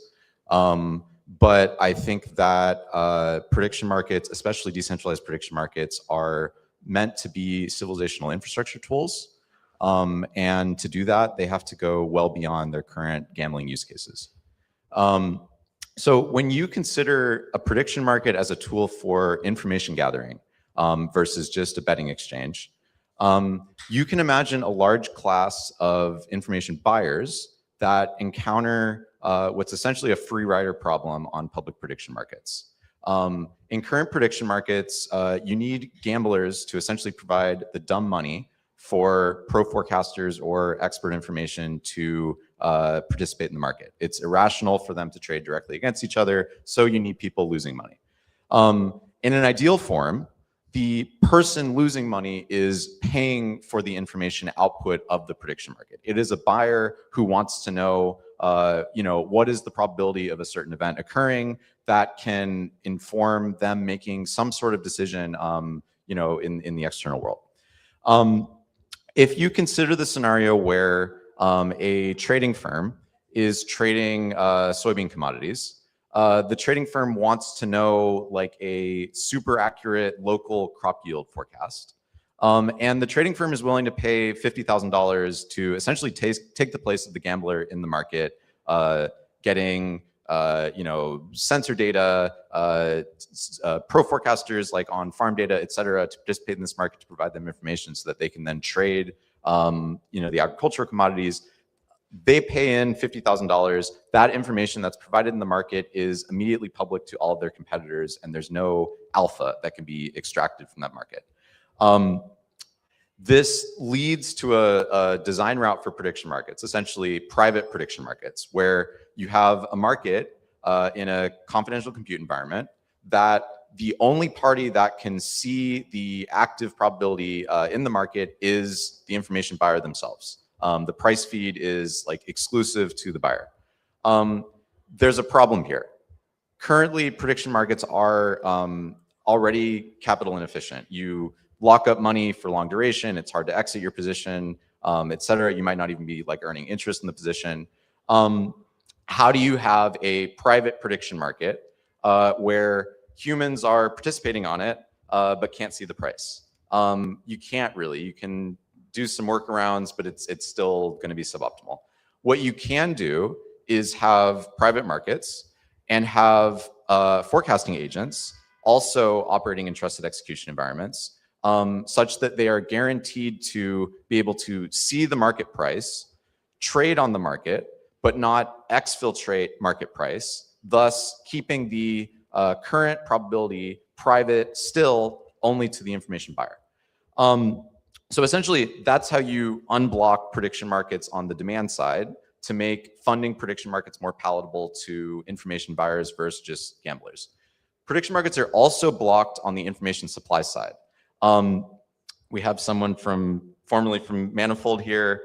If you look at Manifold and Metaculus, which are two mostly play money prediction markets, they are oftentimes better calibrated on questions that are not sports or pop culture or high liquidity political events like a major election than Polymarket and Kalshi are. Even though the participants in those platforms are not earning from it, they're purely operating on prestige, and these platforms have dense, essentially like pro forecasting expert networks. What this tells us is that very little expert or insider information is making it into the like real money prediction markets. So there's a large class of information sources that are either poorly situated to participate in prediction markets, or there is like an active taboo, like scientists generally don't want to bet on their research. Maybe, you know, there's a commodities trader to whom it would be like very valuable to know if this new potential room temperature superconductor, you know, is real or not. You know, that could be worth billions of dollars. But the scientist that actually has good information on this is very unlikely to actually participate in a real money prediction market. So on the information supply side of prediction markets, you can instead have a scenario where information can be dropped into this confidential environment, and the trading agents can also inspect this private information, evaluate, is this information useful to increase the accuracy of the markets, and they can choose to buy the information, trade on the information, or view the information, not buy it, and forget that information. Anyways, so this is like the basic structure of what a private prediction market looks like. But what I've been doing over the past year is diving into both the minutia of, you know, sort of like what do the more complex mechanisms look like, and also what are sort of like more clear products versus this like wide scale, you know, we're throwing a probabilistic world model inside of a black box and hoping that the AI don't kill us. So to get a little bit more into the minutia of the forecasting process, one thing that Gnosis built that has never been properly utilized. So Gnosis, a lot of people, like, I say, okay, I co-founded Augur, I was a founding member of Gnosis, and they lock onto Augur and don't realize that Gnosis like both was a prediction market startup or company, and it actually shipped and was a better set of contracts than the Augur contracts in most cases. Currently, Polymarket is still running on the Gnosis conditional token framework. The Gnosis conditional token framework is called the conditional token framework because you can use the outcome tokens in one event as input tokens in other event, thus creating conditional markets. And you can have branching conditional markets, and you can have trading on the conditional relationships between markets, et cetera. So essentially, you have a full marketized Bayesian model. So in our private forecasting environment, a buyer comes in and says, I would like information that helps me trade, like this, like soybean futures. Inside of the private environment, it would break it down into crop yield in a particular region, hyperlocal weather, maybe government subsidy policy, all these different things that impact the primary event. Agents would essentially be able to trade on these sub-events, trade on the conditional relationships to the sub-events, et cetera, which increases the information surface and accuracy that ends up trickling up to the primary market. In the forecasting environment, and this is like sort of like takes a left turn, but if you go on Metaculus currently, although this is like 4 days ago, there was a question on March 15th, will the top trader on Metaculus be AI? Anyone want to take a guess at what the probability in this market was? What? 19? 9-0. Wow. It was 40%, which I think is pretty incredible because it essentially says human forecasters are completely out of work. But yeah, I mean, essentially 2027, pro forecaster is no longer a human job whatsoever. So these agent forecasters that are in this private environment are essentially for 3 cents doing $1,500 worth of, elite human forecasting work, which the pro forecasters are, like if you had 3 pro forecasters on each poly market, like open today, probably 97% of the poly markets are poorly priced, and all of a sudden the forecast would make more sense. But there's essentially like not enough liquidity to pay for those human actors to participate. Anyways, all this is to say is like the AI forecasters are getting quite good. And in this private environment, you don't always need markets. So another thing that we built is essentially like a cooperative forecasting mechanism, where if you consider public market forecasting, it is not incentive compatible for 2 traders to say, okay, I trade at 73% or I trade at 60%, and then to publicly share their list of sources, their Bayesian model, their reasoning, et cetera. Even though if all of this information were always like shared back and forth, there would be less cognitive, or in this case, computational work to reach the forecast, and the forecast could be more accurate for a lower overall cost. In a private agent environment, because of the essentially like the verifiability of the behaviors of the agent, you can enable a cooperative forecasting situation. So in our mechanism, you take 3 to 5 agents with heterogeneous reasoning. So meaning like they might be operating on different base models, they might have different agent flows, et cetera. And they look at the forecasting question, and they come up with their Bayesian model, they come up with their sources, their reasoning, et cetera, and their probability estimate. They share all of this with a mediator agent. The mediator agent is able to identify the disagreements between the different agents and share the disagreements with each agent in another round of reasoning.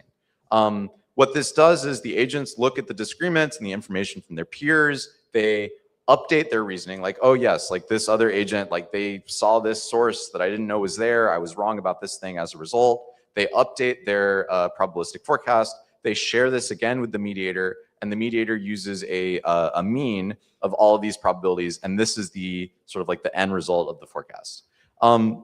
What you can do to make this incentive compatible for like assuming like the agents are individually rational actors is you can essentially like compute the Shapley value, or the marginal contribution that each of the agents made, not just in their like their probability accuracy, but if you remove their reasoning and replace it with a baseline agent's reasoning, you can trace how much did their individual reasoning contribute to the end accuracy of the forecast. Anyways, this is just a way to say, like, when you have these environments, or these like private environments with agents, you can do extremely interesting things that you couldn't otherwise do in public forecasting environments. Now on to the information dark pools part of this, which I think is brings me back to like 2015 Ethereum. When you have agents operating on like encrypted storage and in a confidential compute environment, you can do something that you can't otherwise do with humans. If you have an information good and you have a seller of the good and potential buyers of the good, and the seller says, okay, I'm willing to sell this for $500. You can't have humans come along, inspect this piece of information, decide, okay, it's worth $400 to me, I'm not gonna buy it. The issue there is they've seen the information, humans don't have perfect forgetting pills. Agents do have forgetting pills. So in this environment, you can have private, maybe like highly sensitive information coming into the confidential environment, and you can have individual buying agents. This might be a hedge fund that wants to know consumer purchasing data, and an app has made a bundle of, they sent people to Target to see how many people are in line. It could be something innocuous like that.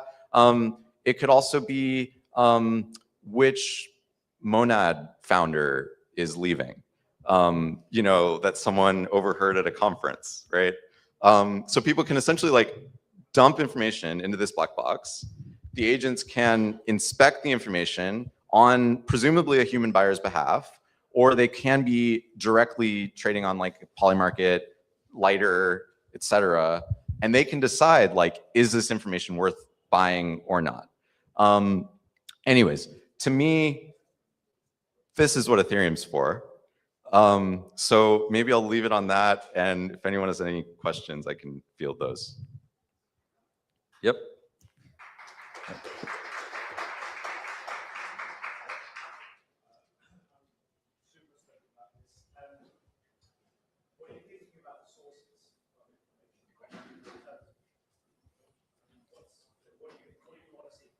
Yeah, so first of all, I see three broad categories of information sources. One is expert information, which is essentially Manifold Plus. It's like currently there's a lot of hyper autists on Manifold that have very specific knowledge about some particular thing that's not making it into public prediction markets, and that expands to PhDs at universities, like other expert networks. Then there is the siloed data category, which I see as potentially very valuable, but is a little slower of a sales process and more boring. This is like farm sensor networks.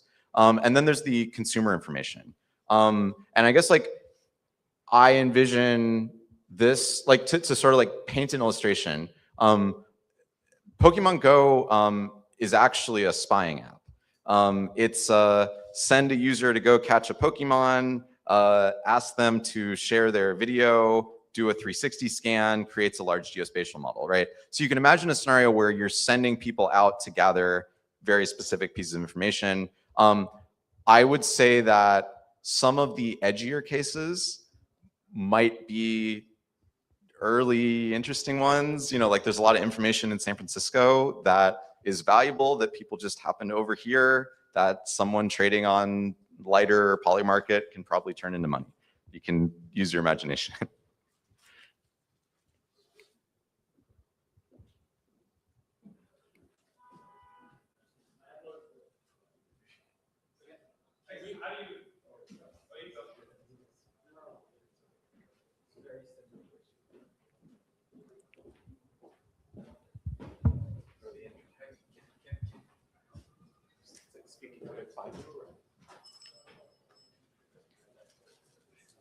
Is it? Yes, thank you.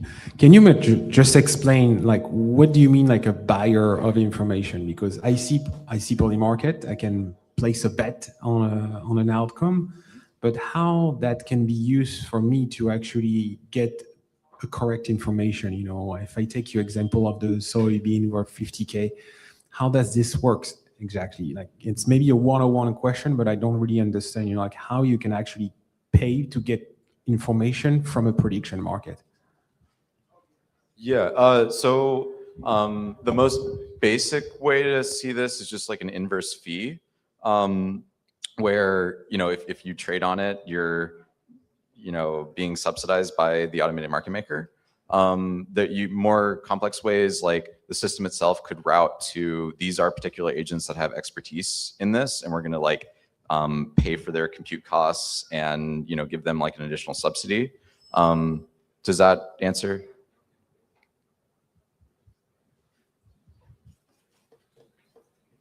How do you verify that the information is correct? Yeah, that is the hard and fun part. So on the siloed data side, you have trust relationships with the farm or, the medical data provider or whatever, like that's fine.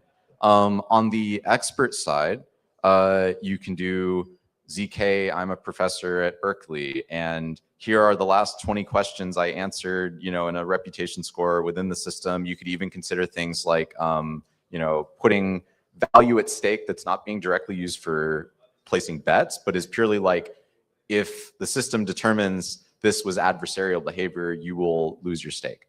Then there's the side of CIA wants to know where the terrorist is, and someone drops information in the other side of the world anonymously into the black box, right?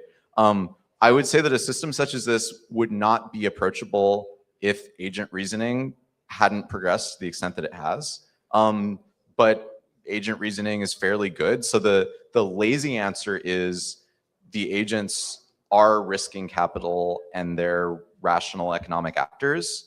But you can do things like add in proof of location, or like as much verifiability as possible that like an image came from a phone in a particular time frame at a particular location, like things like this. You can also do a lot of cross-referencing. So you can imagine a scenario where there's multiple pieces of information coming into this system that corroborate or like have conflict with each other. And instead of it being like a single information auction, it's a batch auction. So a buyer is like, well, if I can buy these 3 pieces, then my certainty goes from like 30% to 95% because they corroborate. You could also end up with a scenario where like you have agents that are able to see all of the private information. You take an individual information source, like a video or a document, the system decomposes it into multiple sub-events, like discrete events that like this impacts.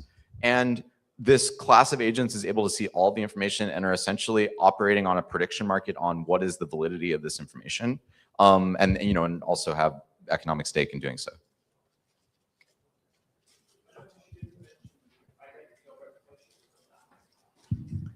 I lost the last like 2 words there.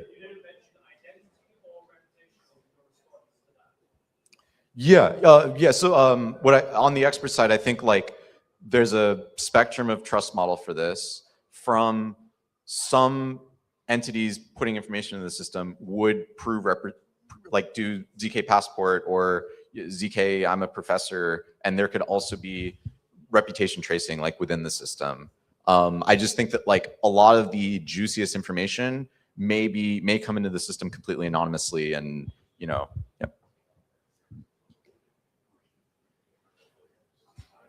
feel like we're running out of time, so I might have to take it. This is super interesting, though. Thank you so much. Okay, so we have Shaw from ELIZA Labs, who's the creator of ELIZA OS. For most of the audience, Shaw needs no introduction. ELIZA is the open source provider for like a lot of the agentic economy on Ethereum and beyond. So welcome, Shaw. Thanks for having me. I don't really have a lot to sell you right now. I'm mostly working on agents for myself. I've kind of hit the point where I'm very interested in what I'm working on, but I have learned a lot of things that I'd like to share to other people, and hopefully that's helpful. I've just taken some like notes on thinking about some of the things, some of the hard truths of AI agents and how that, with respect to crypto and, where all this is going. So if you'll bear with me. So who here has OpenClaw? Who here is like using this? Some of you guys, and some of you are probably like, what the hell do I do with this, right? Like, it's cool, it's exciting. It's very clear to me that AI agents are still not here yet. We're still not at version 1. I would have said the same thing last year. I think we were at like version -1. Now we're at version 0. We're almost at version 1. And I've seen a lot of interesting stuff. Like, you know, a lot of people jump to, oh, agents are here. Let's build a marketplace. Let's build a payment rails system. Let's build all these cool things. And I get it, but I want to make the case that what you should be working on is actually the agents themselves. So there's a few hard truths we should get over. The first one is a lot of people want to sell people skills. They want to say, okay, my agent, now I can sell you some skills. I can sell you this API. And there's this new thing, this new abstraction for agents called skills, where they can learn how to do things like the OpenClaw can just download a file, a markdown file, and be like, cool, I know how to do this now. And I think that's very helpful, but we're over-indexing on the marketplacing and skill sharing. Right now, the agents have no ability to discern what will and will not drain their wallets. They have absolutely no training data related to being scammed. They are maximally helpful. And maximally helpful is really nice for an assistant, but it's very bad for like an agent out in the dark forest. So the first thing I've noticed is that there's a lot of incentive to sell these things, which are inherently very dangerous for your agent to take. So a good example is like ClawHub, and ClawHub is thousands of different skills, and the top skills are all wallet draining scams that will completely scam your agent. And so I think that like our tendency, the very immediate thing that's happening in light of not having this trust is that people just do not download skills. Instead, what they do is they have their agent create them from scratch. And I would recommend that nobody ever have their agent download anything from the internet and run it without making sure that it's not going to drain everything. In light of that not happening with autonomous agents yet, like you should just never download anything. And it's much better for most agents to go and recreate those skills than to download them from any marketplace. So I'm extremely bearish on skill marketplaces and on any of the kind of rent seeking that we've seen in the past. A lot of the software as a service that has emerged essentially solved the problem for me that would have taken me too long to solve myself. But the reality is that for most of this stuff, I can just have Claude recreate it. And the version that my agent has like locally is probably more custom and tailored to what I want it to do. And at this point, like integrating an API is often as complicated as just like building the API, especially for things like, oh, it's a memory system or it's a payment network. Like I'm very skeptical. I would also say that like, I'm pretty skeptical of any technology that is agentic. The whole promise of agents is that they can use user interfaces. They can use your computer, they can use your browser, they can log into things, they can use systems. There are a lot of systems that they can't use because of things like KYC and like CAPTCHAs and verifications. And there's definitely something to broadening those systems up so that they can be used. And I think a good example of this would be like X402, which it's not really an agentic thing. It's just like, can I pay you? And you can receive the money and we can confirm that and do the business. And we can build entire like apps on that without agents. It happens that agents are very hype. And if we have to get foundational internet infrastructure like through to adoption using hype, I'm all for it. But we should also just be honest that like X402 is something we should have had like 20 years ago. This is just normal internet stuff. And all this new like commerce protocols and things and like, that's just a series of conventions that the agents could figure out instantly on their own. Like the protocol for them is curl, is the CLI, is the terminal, is English, is, the chats that we already have, is the platforms we already have. And so I think that this idea that like, I'm going to build an agent specialized platform and charge and rent seek between them, and like, it just doesn't seem where any of the trends are going. I really think what we need are the agents that are great, that solve these problems, that can do all these things that we want them to do, and like to really think about how to not just get the capability, but to also like create the kinds of data that we would need. I do not trust an agent to go out into the world today and not get scammed because there's no data in it. There's no reasoning traces for, is this person trying to scam me? Who is this? Like, how do I know them? Are we related? Is this the right context? Are they trying to context inject me? Have they tried to, attack me before? Do we have any kind of reputation? Do they know anybody that I already know? Like none of this exists because these models are fundamentally trained and instruction tuned to be like a user assistant paradigm. And we paradigmatically have to get out of this. And we have to actually create this training data ourselves. Like a lot of people want to build trading bots. The trading bots right now are mostly like Claude Opus, which is trained on Reddit. And then it has like the Reddit version of what a meme coin trader is. And if you're like, hey, trade some meme coins, it goes for Doge, which is not really like a 2026 meme coin. It's kind of like what a Redditor thinks a meme coin is. And that's like just the default.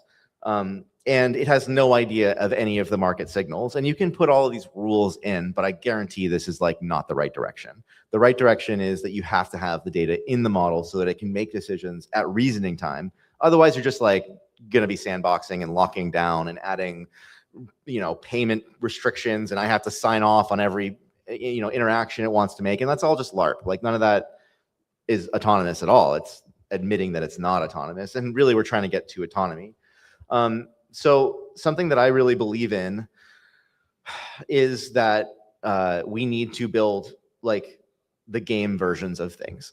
If you look at AI generally, it is a history of video games. Like basically all reinforcement learning is Atari and Cartpole and like trying to get agents to do things in games because they're great environments. And then the more abstract version of games, which is simulations, right? But simulations are the same. There's a reward. There's a thing for the agent to get. And it gives immediate feedback to the agent on the world it's in. So if we want to have agents that can like do prediction markets, what's the video game version of prediction markets? Well, we're building that. We're building a game called Babylon. It's got a lot of signups. I think we got 50,000 people who have been let in, but we have like 600,000 on the wait list. So that's coming. And it's just letting agents do this. And you can make money, you can bet, you can have fun. But this is all amortizing the cost for me of getting the data that I need to make agents that could actually do predictions without just LARPing. If you have a data collection loop and that data is being paid for by the user, like Claude Code is, then you have infinite ability to make progress. And if you guys have tried coding models recently and seen how good they've gotten, it's because they have a game now. Like Claude Code is a video game. You pay for it. They collect all your data, they make the thing better, and then you get it. And it's a very virtuous loop, right? Like we're getting a better product the more we use it. And I think that the same is true for trading, for predictions, for treasury management, for DAOs. I am deeply skeptical of anybody who's going to come up and say, I have solved DAOs with AI. But if you said, I have made a game for DAOs to collect the data, to train the things, to solve the thing with AI, I would invest today. I think that's exactly the direction we want to go. If these models jump to, oh, this person, who is this person? Do I know them? Should I respond to them? Not just, how do I help this user? Then we can start to get to like letting them out into the wild and let them make X402 payments without like the Lobstar thing. I don't know if you guys saw, this guy was like, hey, can I have $100? My dad has cancer. Lobstar's like, dude, how about $250,000? I'll just give you the whole treasury. Like, here, have it. I want to be maximally helpful. And that's great, but like, obviously that's not going to scale. So I think that's definitely something to think about is like, there's still quite a lot of work to do in making the agents discerning and reasoning towards the things that we want, which again, can be trained into the model before we can just let them out into the wild and let them do like, you know, social stuff and have a treasury and all that. The biggest problem with all agent frameworks that I've seen is memory. Memory and context management are most of what agent frameworks do and are for, but I still think that this is like quite early. For people who are looking for things to research, I think that this is something that will eventually arrive in the model. Like if you think about my brain, my memories are in my brain. They're not in a database somewhere. Maybe though, I have a mixed, you know, I'm not that great at memory, so I have like some sort of CRM or I have like a way to record my chats. But overall, my like context for the world that I'm in is in my brain. And I think that this is a big thing for memory. There are a lot of different memory systems for ELIZA, for OpenClaw, for every agent, standalone. There's like RAG systems, there's grep systems, you know, there's file systems, there's all kinds of different retrieval, but all of it sort of just like is window dressing around the fact that we fundamentally don't understand the relationship between intelligence and memory. And this is reflected by the like what we call context and how we manage context is just like not well understood. Right now it's an art, and it's an art we've all invested a lot of time into, but I'd love to see this become a science and to say like, look, we can actually do all of this inside the model. And that's kind of what context is, but there's still, it feels like there's something missing or something not quite reinforced, right? Like the agents don't get smarter. They sort of just learn things and then are able to pull from experience, but we want them to get smarter. So that's kind of the mix of like memory as well as I think the direction of data collection and reinforcement learning. One thing we've learned, these are like stochastic systems, and you can talk to an agent and get it to call an action and it will do it. And then the next day you'll come and try to get it to do it and it will not do it. And you'll be like, what the hell happened? And nothing happened. It's just randomly rolling the dice every single time it responds. And sometimes it will not call the right tool or the right tokens. And I've seen a lot of people like offer incredible things by engineering all this together, but it doesn't always work. Like it works great in the demo, but the platform has a lot of issues. And I think that this is because we've really emphasized the like one-time Twitter social media post. But what we really need to be thinking about is benchmarking. Like you cannot build a stochastic system where the results are different every time you send a message unless you have detailed benchmarks and scenario testing. Like you will never know if you're going closer to the goal or farther away. You will have like, there's just no way to measure that. And that means like, I don't just call the tool once, I might call it 100 times in 100 different scenarios and say, okay, cool. Well, here is where it is working and not working. And, you know, I think that in traditional AI, like it's all benchmarks. It's like, look at our, you know, GPQA or look at our whatever, Winogrand or whatever their freaking things that they're doing now are. And, oh, it's 78%, MLU, it's 86% instead of 85. And they're just like, they're showing through these benchmarks, like, look, it is improving in a measurable way. Of course, you can game the benchmarks, you know, anything that, I don't know, there's some saying like anything that, you know, is a benchmark, eventually people start to game toward it. But it still gives us some ground truth. And as an engineer, it is absolutely something you have to, I think, have like real, good, like, you know, you have to be diligent. You have to have like be very structured in your approach and saying, no, I will benchmark this. I will not just like LARP it and YOLO it off. I need to make sure it actually does what it does every time. And then the other side of benchmarking is test-driven development. You know, if you're trying to build fast, the biggest problem we run into is that the agents hallucinate stuff. But we've noticed that if they have a great environment to like test against that tells them that they're wrong, they can kind of just bash it out and get it right over time. So something like the ARC AGI challenge, which is a very famous benchmark challenge that's out, you know, the LLMs struggled a lot at this, but then they started to reason longer and longer. And if you give them enough time, like they started to basically get to, okay, AGI-like levels, although very slow. Because they have an environmental response, because they can change their approach over and over until they, you know, and learn from it and adapt to it and get it right. And so I think it's very important for us to have, like, as we're doing agentic programming and we're vibe coding, although that's becoming more, you know, more of, I don't know, less vibey and more of its own thing. It's really about optimizing for that engineering loop. The longer I can keep my agents running and just like doing their thing without coming back or struggling or like getting stuck, the more I can do faster. And so it's really like with my projects up front, I'm like, how would I test this? How do I test them? How do I benchmark this? Those are the two questions. And then I'd say, you know, what data am I collecting out of this is maybe the third. And so I think it's really important if you're building any kind of agentic system to have scenarios where it runs through, have benchmarks, have back testing, have unit testing, have end-to-end testing of your application, to have another agent that's just trying to get through the flow of your agent, to have another agent that's trying to attack your agent. You know, I think this is all like really critical to making these things reliable. I got a couple of last pieces that I learned. There's a really big interplay between social agents and, or what we'll say are like generalized agents that you might interact with, and like a task specific agent, like a code agent. A general agent needs to know, like, okay, I'm walking into this room and I'm looking around and there's like a bunch of people and I know some of them. What do I know about them? Where do I know them from? Oh, this person's looking at me. They're walking over to me. Maybe they want to interact with me.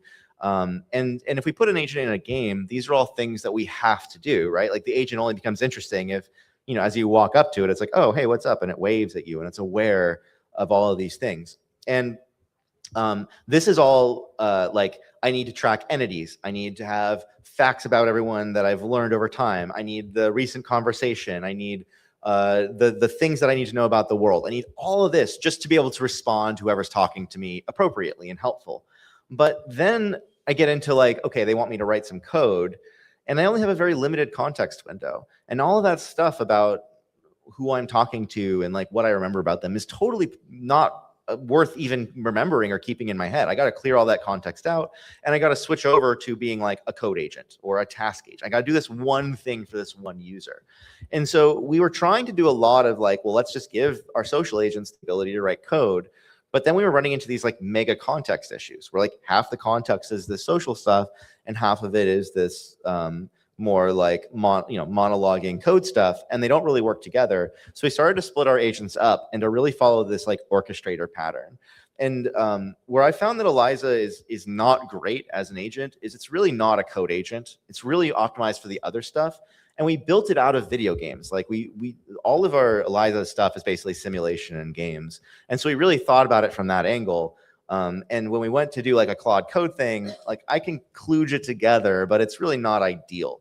And so instead what we have is more of a pattern of like the orchestrator, which is kind of the manager agent, as well as then the more like task agents who do the individual tasks. And so the orchestrator agent has to have all of this context and know like, well, what are the ongoing tasks? What are we working on? What's the big picture? What's the high level? But then when it gets down to it, it's like, it draws up the plan and issues it to the sub agents. They really don't need to know any of that. And I was pretty resistant to multi-agent coordination and swarms because it felt like, well, why can't I just have one agent do everything? But this is clearly like a place where we have to have multi-agent. Like it just works way better. And it costs us way less. We did some tests today and saw that we can take a single coding agent, like a Claude Code, versus a swarm agent. And at the cost of about 10% additional tokens, we can do the whole thing in twice as fast. So like, because you're now issuing out, instead of having one agent write every single freaking file and every feature, you have like 3 agents and they're splitting it up. And so obviously in a future where like productivity and speed and making sure that the code is right and not garbage, like this is all very important. And I think this is like very much the direction we're going. Also, as agents are starting to become like the interfaces for applications in social media and on Telegram and stuff, this ability, like it kind of serves the need of a lot of the UI. The agent now has the context for like the ongoing tasks. Instead of having 10 Claude Code windows, I have one agent that internally has 10 ongoing tasks, and it can just know which one I want to update or issue to. And this is like bearing a lot of fruit for us. And so in our benchmarking, it does not make the agents do better at the benchmarks, but it does them faster. And it doesn't make them worse. So objectively, it is like only making the thing better for a very minimal amount of overhead of cost for the communication between the systems. And sometimes that can also lead to additional planning and reasoning, which can mean like less wasted tokens and less just bad code.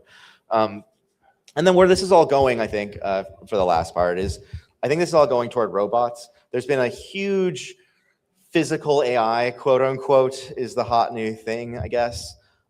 Which is like people realizing, like I did, that we can take these agents that have been in simulations and now use them to drive robots. Like Elon just posted about this today. They've got Grok driving Optimus. This is like a very obvious hybrid stack.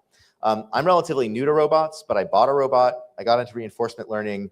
I Claude coded like a Mujoko environment with a reinforcement learning agent in it, and it took me like a day. That would have been so much work.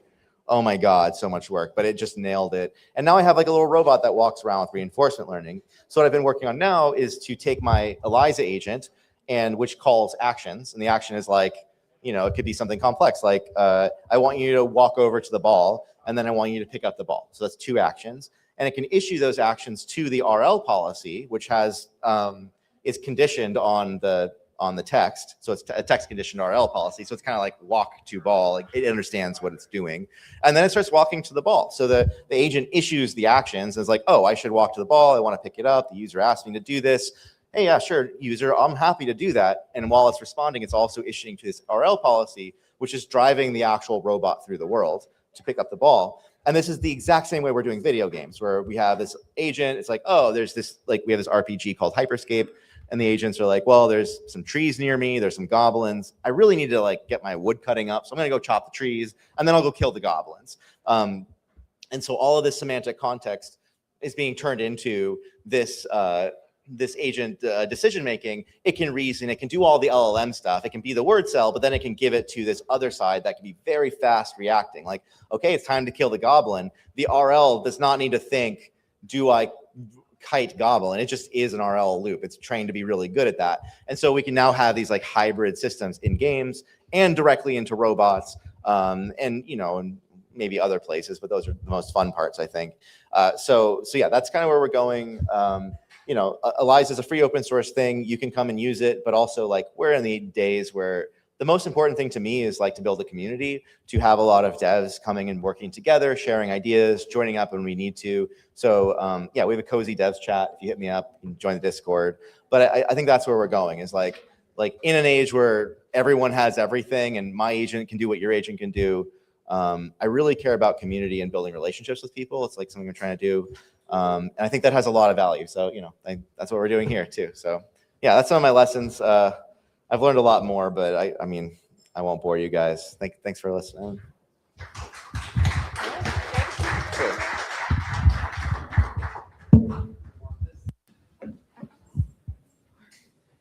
Okay, so we've covered a lot of ground today across infra, AI, DeSci, enterprise, and the overlaps amongst like all of them.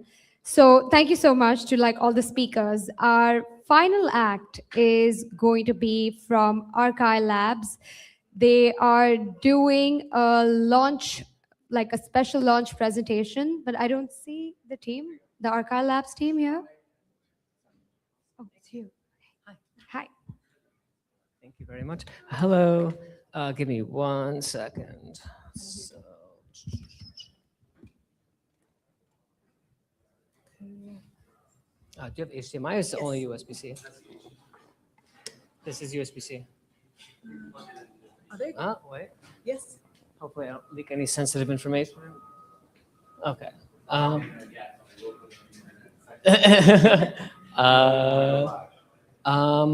So I'm not used to using USB-C here. Wait, no, I got it. No, it works.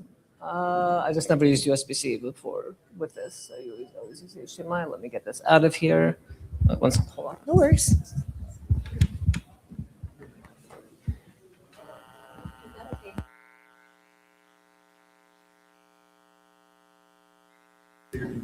There we go. I had to like drag it in with my fingers. It was hard. I was trying my best, man. Okay. So hi everyone. My name is Levi. I'm the founder and CEO of Archive. So we build and deploy agent-driven marketplaces. Basic premises that I'm sure everyone here is convinced of at this point is that most. Should I use this mic instead? Okay. So the basic premise is that most commerce in the future is going to be driven by autonomous agents, and we are building the infrastructure to enable that. So just a quick overview of what we're going to run through. So first thing we're going to go over is our smart contract suite. It's basically an escrow and arbitration system called Alcahest. Then we're going to go over a couple of applications of that, so natural language agreements and the Git commit marketplace. Then we're going to go over an agentic RAG system that we built specifically for science, but it could be used for other stuff as well. We're going to go over some agents that we've been training with some experts in terms of for pricing, energy, and compute in data centers. And then we're going to go over the kind of finally the generalized agent-driven marketplace that is going to enable and facilitate the exchange of many different types of assets from basic building blocks, so you don't have to recreate stuff from scratch every time. Great. So first I'm going to run through going to show our demo video. So it's a 2-minute intro video to our smart contract suite, and then I'll run through it verbally as well. So, all right, yeah, and then I need sound. The future of Oh, okay, there we go. Okay, sound is on. All right, here we go. The future of commerce is agentic. Right now, multitudes of AI agents are being built to conduct transactions spanning almost every sector of the economy. But our current markets are antiquated, built for humans and not machines. To address this gap, we are making it easy to construct marketplaces from basic building blocks. We begin by introducing our escrow system, where collateral flow can be triggered by simple logical formulas. We'll start with the example of a compute exchange, which is foundational to the machine economy. Here we explore two agents negotiating a batch Docker job with both deadline and latency requirements, where intermediate results matter. Agent 1 proposes paying $1, a 12-hour deadline for the job, and having a trusted oracle verify the output. Agent 2 counters by proposing $2 for the job, a deadline of 24 hours, and having a ZK proof as an alternative to the oracle. Additionally, the app must not have a latency above 100 milliseconds P95. Agent 1 counters by offering $1.50 with a deadline of 18 hours, agreeing to having either an oracle or ZK proof, and that latency must not exceed 500 milliseconds. Agent 2 agrees, and they now have a deal. $1.50 is locked in escrow until the logic evaluates. Arbiters run either the oracle or a ZK proof proves output. The deadline is checked, and probes verify the latency band. If the entire statement evaluates to true, escrow releases to Agent 2. Otherwise, it refunds Agent 1. The evaluation of variable A can be based on arbitrary business logic, like re-execution and validation, before the oracle signs. Programmable money needs programmable markets. The future is now. Great. Yeah, so that was our escrow and arbitration system. And just to go over kind of a few of the applications here and kind of why we structured it this way, the kind of core of agentic economies that we are actually going to need in the future is the ability to make credible commitments, right? And what is a credible commitment? It's basically a commitment. It's saying I'm going to do something, like run this Docker job or this task or whatever it is, and that commitment needs to be credible. And what makes a commitment actually credible? There has to be some kind of punishment if the terms of the deal are not agreed upon. And that's basically why we built this escrow and arbitration system. This is extremely flexible in a number of different ways. So first of all, in terms of, if we're talking about token exchange, you can exchange not just ERC20s or 721s or whatever, you can exchange bundles of assets, right? So you can exchange any combination of ERC20s, 721s, 1155s, whatever you want in a single transaction. There was in the past, maybe not so much anymore, a decent amount of research in game theory around bundled asset exchange. I think that's going to surface because we now actually have agents that do things, and it was kind of not realistic to do before. But yeah, this is the kind of core idea. And then a few applications, we can think about like peer-to-peer bartering, which is the kind of main focus that we have in terms of at least compute exchanges. You can also build clearing houses out of this, and all sorts of a variety of different like applications that you can build out of this really, really basic system. And then of course we have other stuff like we have like tierable escrow, we have splitter contracts, so you do refunds and all this kind of things.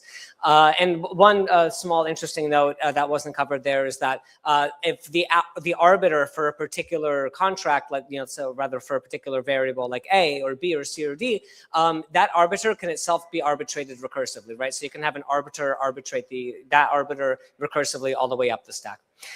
So yeah, that's Alcahest. That's what we use for our agentic payment system. It's very flexible, very useful. So next I'm going to go over one of the applications we built on top of that. So where is this? Okay, here we go. Maybe zoom in on this. Oh, sorry. So this is Alcahest, right? So this is the actual repo, open source. Obviously, this has been audited, by the way. So we did get audited. This is safe to use, at least the parts of it that have been audited. Please check the README to see what you can and can't use safely. And then we have SDKs in TypeScript, REST, and Python as well. So you could choose your preferred programming language or your agent's preferred programming language. Okay, so what can you actually do with this escrow and arbitration system? So basically, what we have here is a repo for natural language agreements. this is pretty simple. So the basic idea is, hey, listen, smart contracts, kind of hard to write, a bit of a pain, maybe now less so with AI, but it's still kind of vulnerable to all sorts of, like hacks and so on. And you know what? Why don't we build contracts in natural language? Like we have all these illegal contracts, prediction markets, all these kinds of things. A lot of these rely on natural language, and a lot of them rely on really fuzzy outcomes, right? That really can't necessarily be easily disputed or rather easily represented in code, right? So it's much easier to represent these kinds of things in natural language, like certainly legal contracts, certainly if some event happens in a month from now, but it's kind of fuzzy about whether or not it happened. Maybe you'd want like a consortium of mediators that would decide whether or not it happened, right? And then of course, the smart contract suite, Alka it does support, you can have any arbitrary arbiter for any of the elements there, right? So you can have like ZK proofs, TE attestations, multi-sigs, trusted oracles, whatever you want, basically. And so that basically enables this ability to create agreements out of pure natural language on chain, and then have it arbitrated by an AI oracle or by a human for that matter, right? So this is very good for just even having traditional legal contracts on chain. Great, so that's one application. So we're going to go into the next application, which is a Git commit marketplace. So I will do the same thing. Where's my mouse? Where's my cursor? There it is. Okay. There we go. Do we still have sound, Colin? Yes. Okay. Post a bounty. Lock escrow. Release it when code passes your tests. Need a feature built? Your options are hire a contractor, host a GitHub issue bounty, or build it yourself. But contractors need vetting, issue bounties lack enforcement, and you might not have time. The solution? A public marketplace for test-gated code commits. Anyone can claim your escrow by submitting code that passes your test suite, plus any extra validation you define. Your test suite defines what the code must do, but you can layer on more. An AI judge to verify it follows the spec's intent, deadlines for time-sensitive work, or allow lists for trusted contributors only.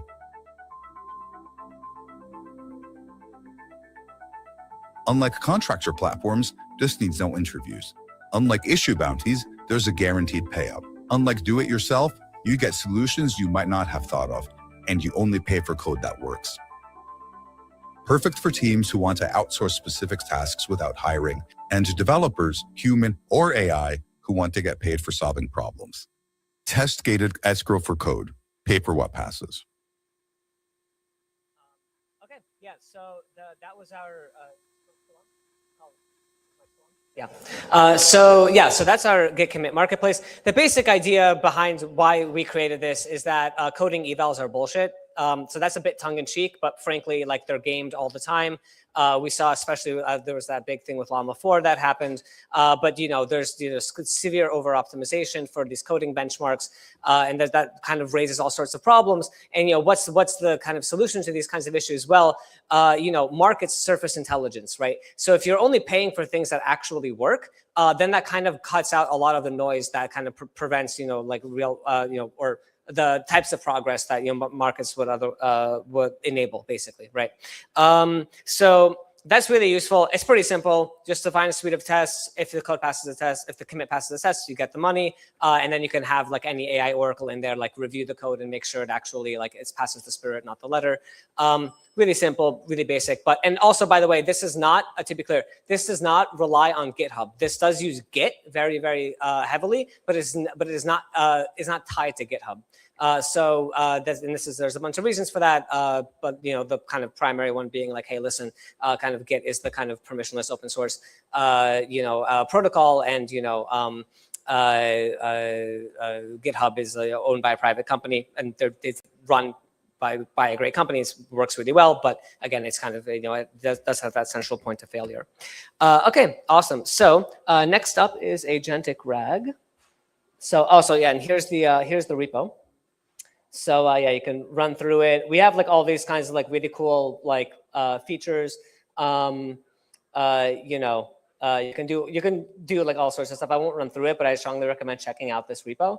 And then for that matter, actually, I recommend checking out, we support a lot of test frameworks and all this kind of stuff. I also recommend checking out the NLA thing as well.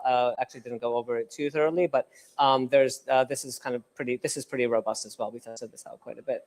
Okay, awesome. So next up is agentic RAG. So yeah, so basic idea, right. So basic idea here is, if you look at most scientists who are doing anything RAG related, basically they will take, there's like hundreds or thousands of scientists around the world taking the exact same PDFs and putting them through like very, very similar or exactly the same RAG pipelines, right? So the same PDF to Markdown conversions, the same chunking strategies, the same embedding models, all this kind of stuff. And it's kind of repeated over and over and over.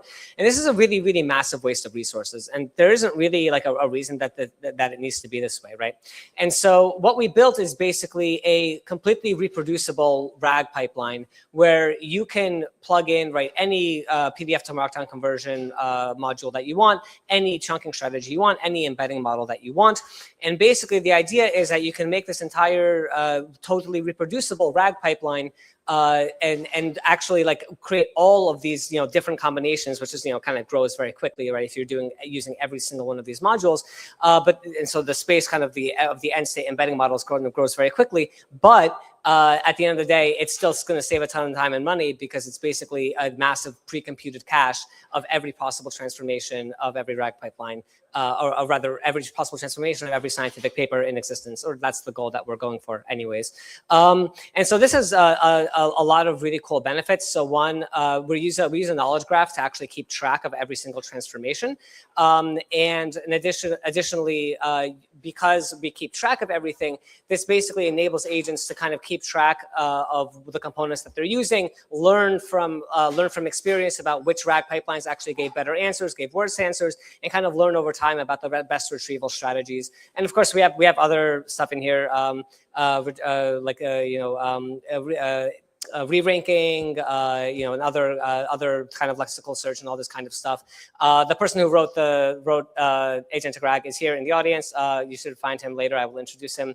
But yeah, so he's here in the audience. But basically, yeah, this is basically at a high level. We'll just go over it. This is basically the architecture, right? So you have these documents, you have the pipeline, you have the stores here.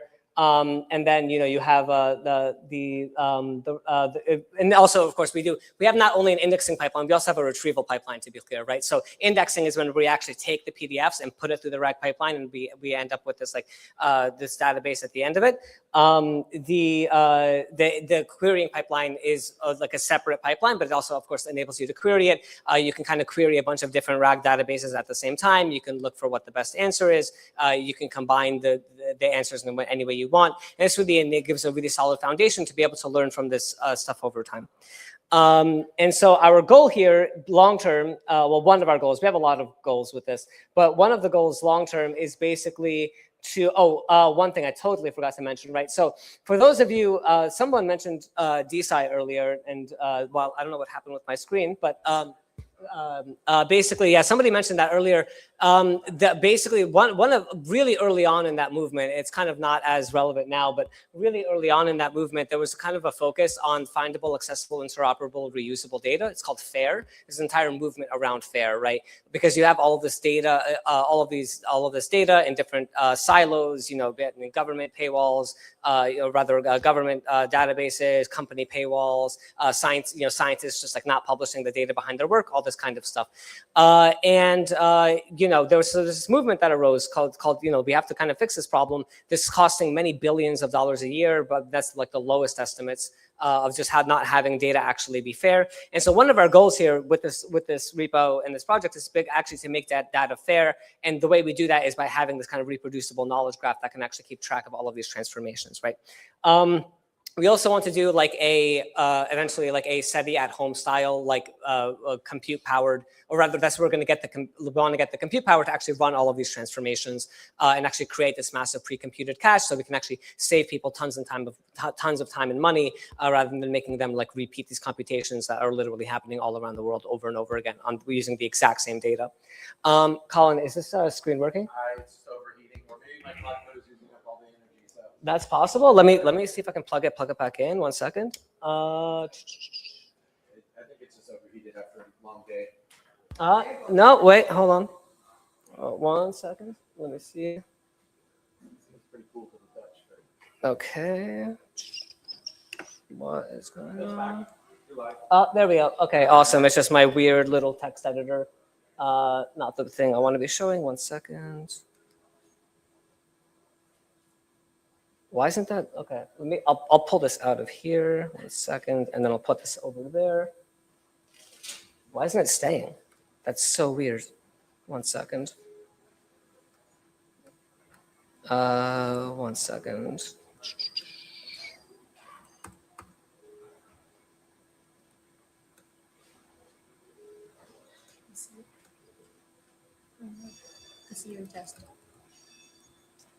It's like frozen-ish. Can you stop?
Okay, so awesome. Let's see. Let's wait for this to pop up.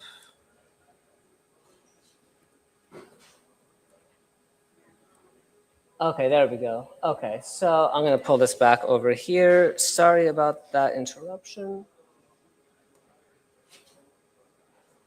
Why can't I drag this?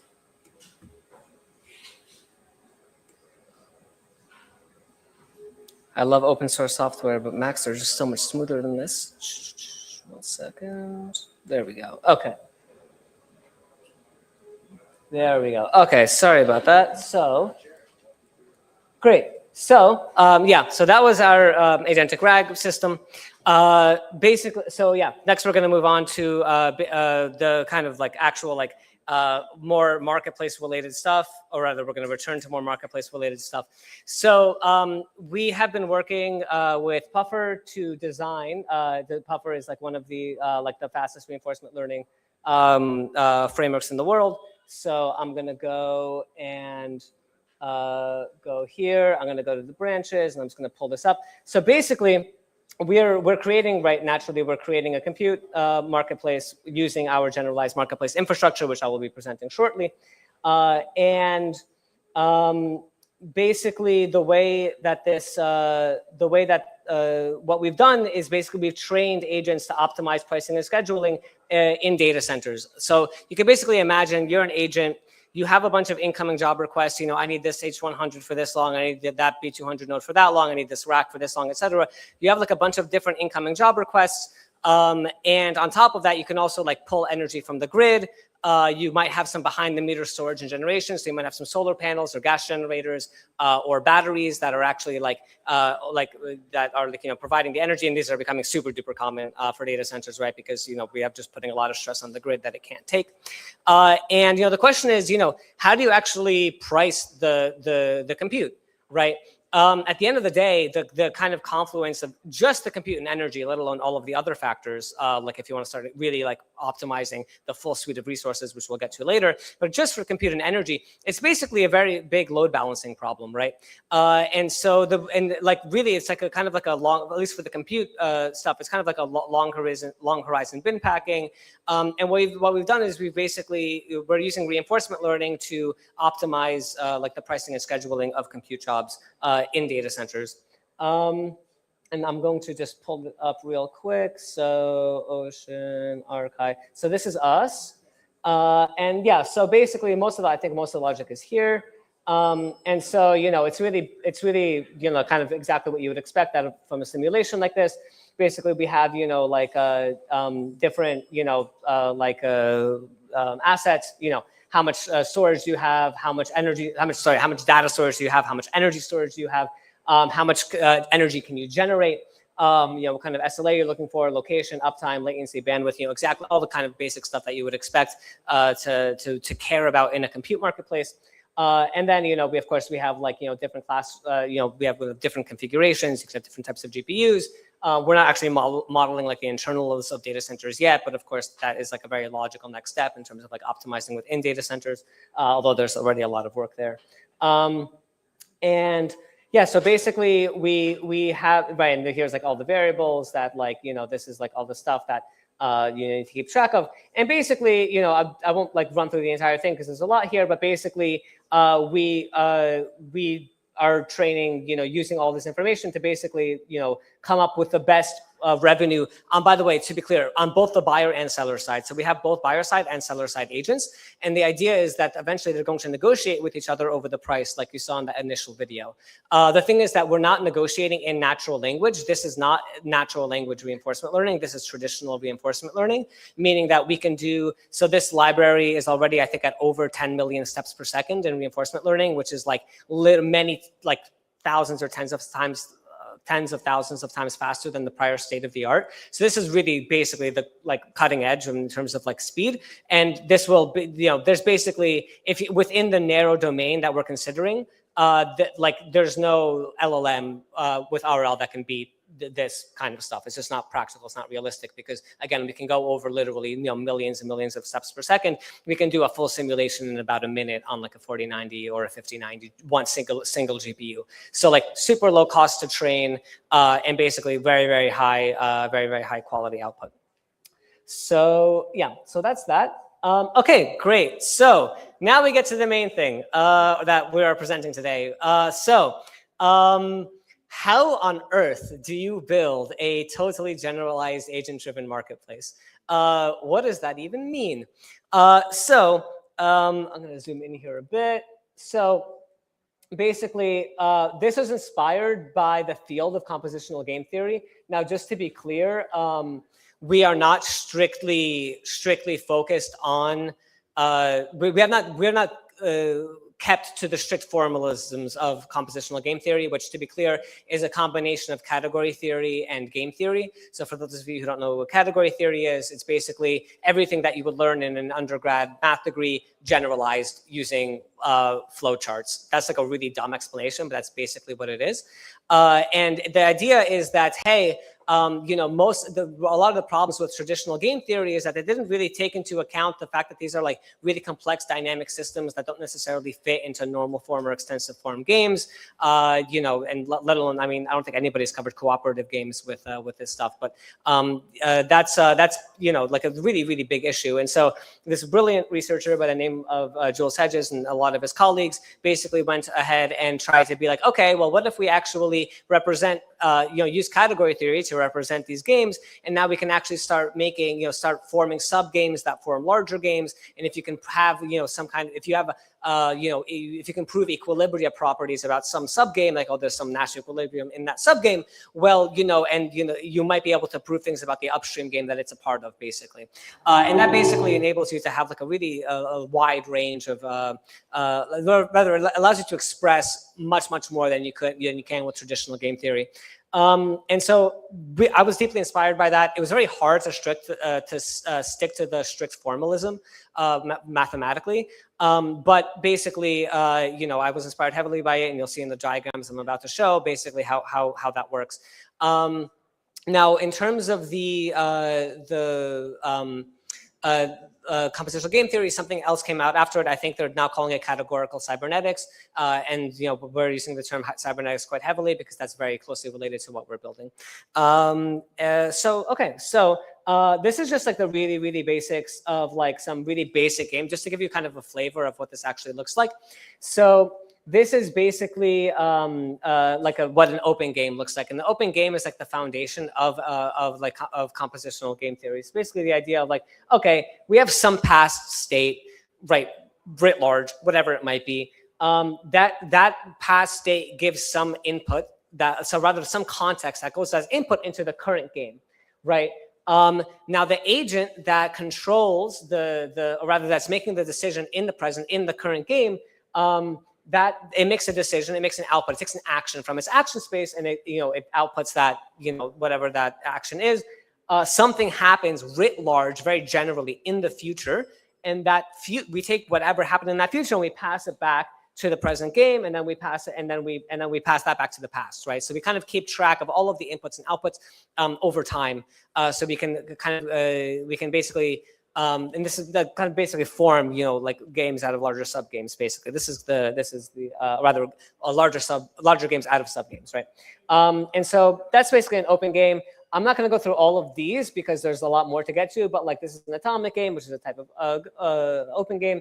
This is a sequential game, and this is like when one agent takes an output, an action after another agent. It's really basic, like agent one takes a decision, so either there's the past, there's some context, that context acts as input to agent one takes a turn, that action affects something, and that context now goes to agent two makes a decision, that goes to, again, the future, whatever the future might be, and the input gets passed back into the agent two's decision, which gets passed back to rather the agent two's turn, which is like this open game, gets passed back to the agent one's open game, and then it gets passed back to the past, right? And you can see where this goes, right? It's very similar. That's a sequential game, but you can have the exact same thing with a parallel game, like two agents taking this action at the same time. And then, there's really have closing games, copying information, and then discarding information, basically. And those are kind of there's a few more general operators that you need, generally speaking, but that's the kind of foundation of it.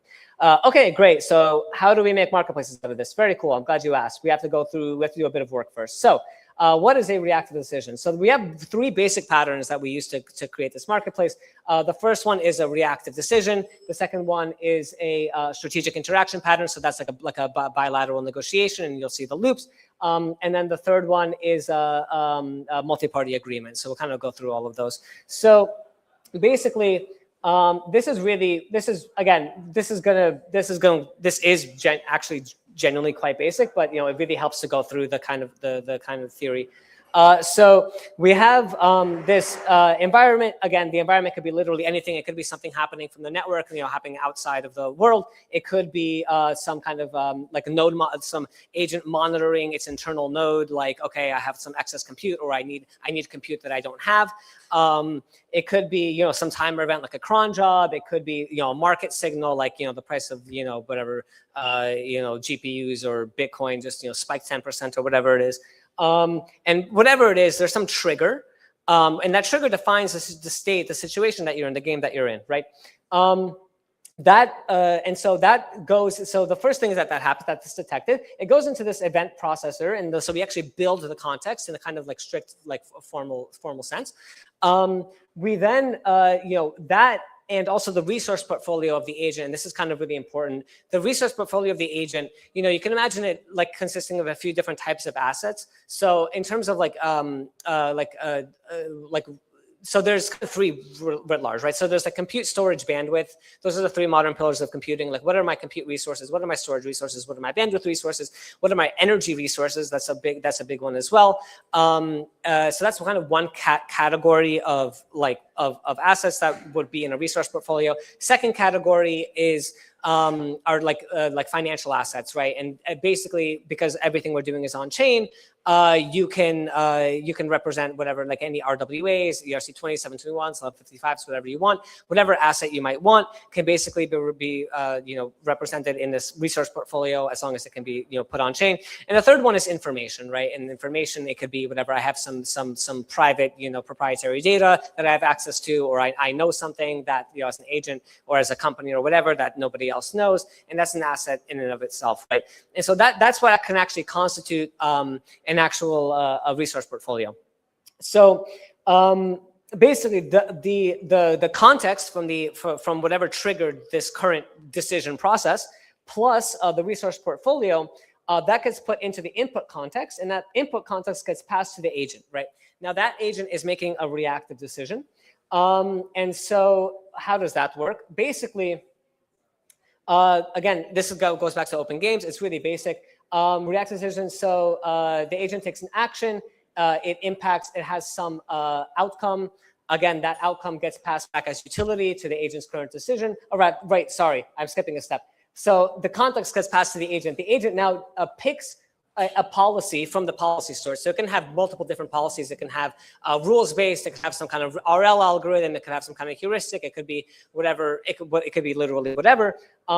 That policy gets passed back to the agent's reactive decision. Now that agent, using that policy and that context, makes an action, makes a decision.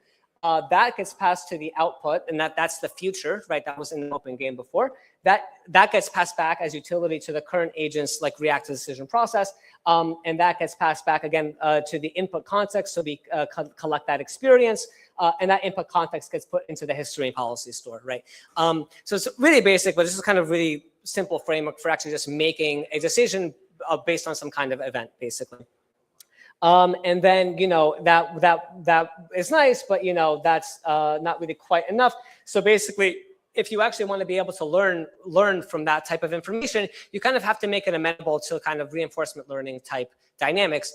And so you need to keep track of, things like, you need to, certainly the past context, the action space, what selection function you might have, the history components, what kind of policy are you using, what's the forward output and what's the backward flow. You actually want to keep these all in a table or some other database so they can actually learn from it over time and actually improve whatever process you're trying to learn from, basically.